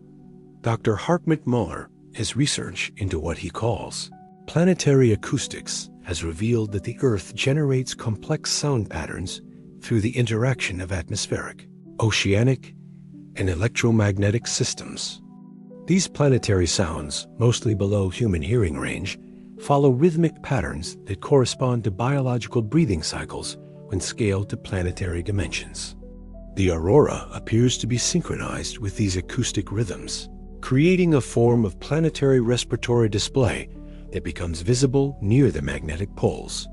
Indigenous understanding of this planetary respiration appears in traditions worldwide. The Lakota concept of Tunkazila describes the Earth as a living grandfather whose breath creates the winds and whose heartbeat generates the aurora. Australian Aboriginal Dreamtime stories speak of the rainbow serpent whose breathing creates weather patterns and whose dreams manifest as the aurora-like phenomena visible in the southern sky. Arctic peoples possess the most detailed understanding of planetary respiration, developed through millennia of living in the regions where this cosmic breathing is most apparent. Inuit elders describe the aurora as Sila, a word that means simultaneously breath, weather, spirit, and life force. They understand the aurora's patterns as indicators of the planet's health and emotional state, with different colors and movements corresponding to different aspects of planetary well-being.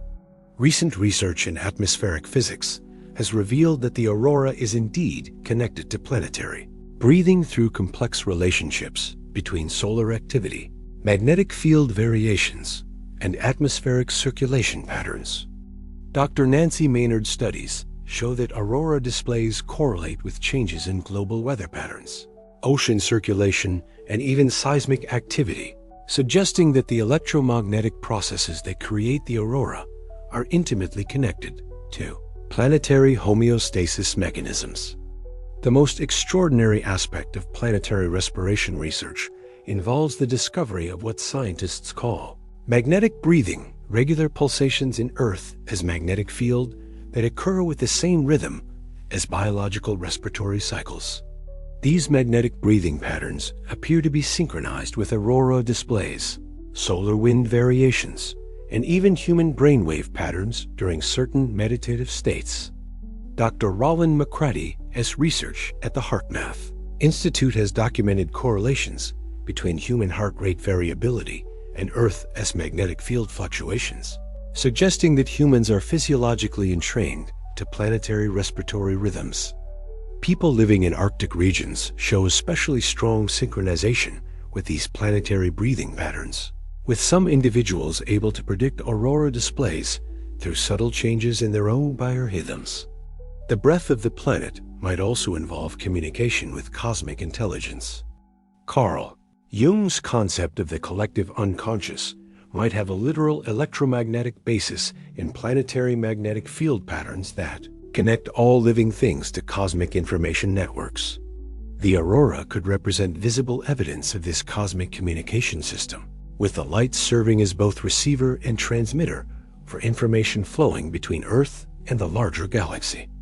Quantum field research suggests that consciousness itself might be a fundamental property of the universe, expressed through electromagnetic field interactions that operate across all scales, from subatomic to cosmic. The Earth's magnetic field, with its complex patterns and responses, might represent a form of planetary consciousness that expresses itself through aurora displays and other electromagnetic phenomena. As we stand beneath the breathing lights of the aurora, feeling our own breath synchronize with the cosmic rhythm above us, we begin to understand that we're not separate observers of natural phenomena, but integral components of a living system that extends from the Earth's molten core to the edge of the solar system. The aurora connects us to this larger intelligence, reminding us that we live within the respiratory system of a conscious planet that breathes cosmic energy through the ethereal lungs of the polar aurora. The ice beneath our feet carries the electromagnetic signatures of this planetary breathing, while the aurora above displays the visible evidence of cosmic metabolism that sustains all life on Earth. We are witnesses to planetary respiration, participants in cosmic communication, and inheritors of indigenous wisdom that understood the Earth as a living being long before science began to rediscover this fundamental truth. As our sleep journey through the Arctic reaches its deepest point, the aurora above us begins its final transformation, not fading, but evolving into something beyond mere light, beyond simple electromagnetic phenomena, into what can only be described as pure consciousness made visible. The green curtains of plasma slow their dance until they hang motionless in the star-drunk sky, and in that perfect stillness, all the mysteries we've encountered throughout our polar pilgrimage converge into a single profound understanding. The North doesn't hold secrets. It is the secret, the still point around which all knowledge revolves. Here at the crown of the world, where magnetic field lines dive deep into the Earth's molten heart and emerge transformed into light, we experience what mystics of all traditions have called the eternal now, a moment outside of time where past and future collapse into an infinite present that contains all possibilities, all histories, all forgotten civilizations, and future worlds yet to be born. The aurora becomes a mandala of cosmic consciousness, each photon a meditation on the nature of existence itself. The stillness is not empty, but pregnant with potential, filled with the dreams of the planet itself.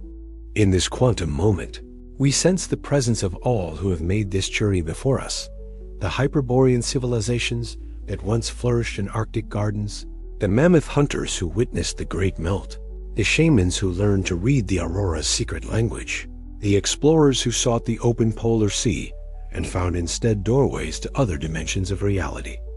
Dr. Amit Goswami's research into consciousness and quantum mechanics suggests that what we experience as physical reality is actually consciousness experiencing itself through the filter of electromagnetic interactions. At the magnetic pole, where these interactions reach their most intense and organized expression, consciousness becomes nearly transparent to itself.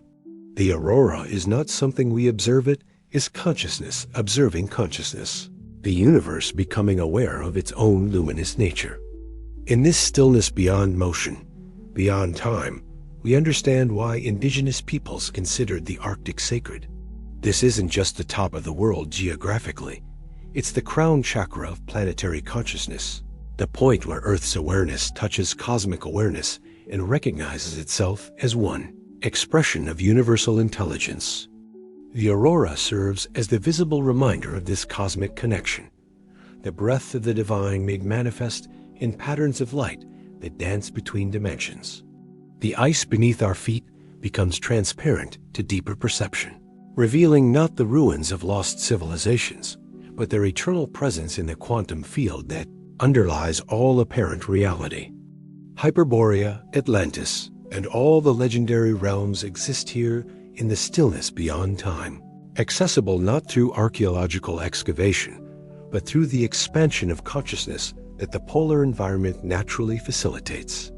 As the aurora holds its motionless vigil above us, we begin to hear what Inuit elders call the silence that speaks, a communication that happens not through sound, but through direct transmission of understanding from the planetary mind to individual awareness. In this silence, we receive the ultimate teaching of the North, that all seeking leads eventually to the recognition that what we seek was never lost, never hidden, never separate from the consciousness that seeks it. The secrets of the North Pole are not concealed beneath ice or locked in ancient archives. They are revealed in the simple act of perfect stillness, perfect listening, perfect presence to the miraculous ordinary reality of being conscious in a conscious universe.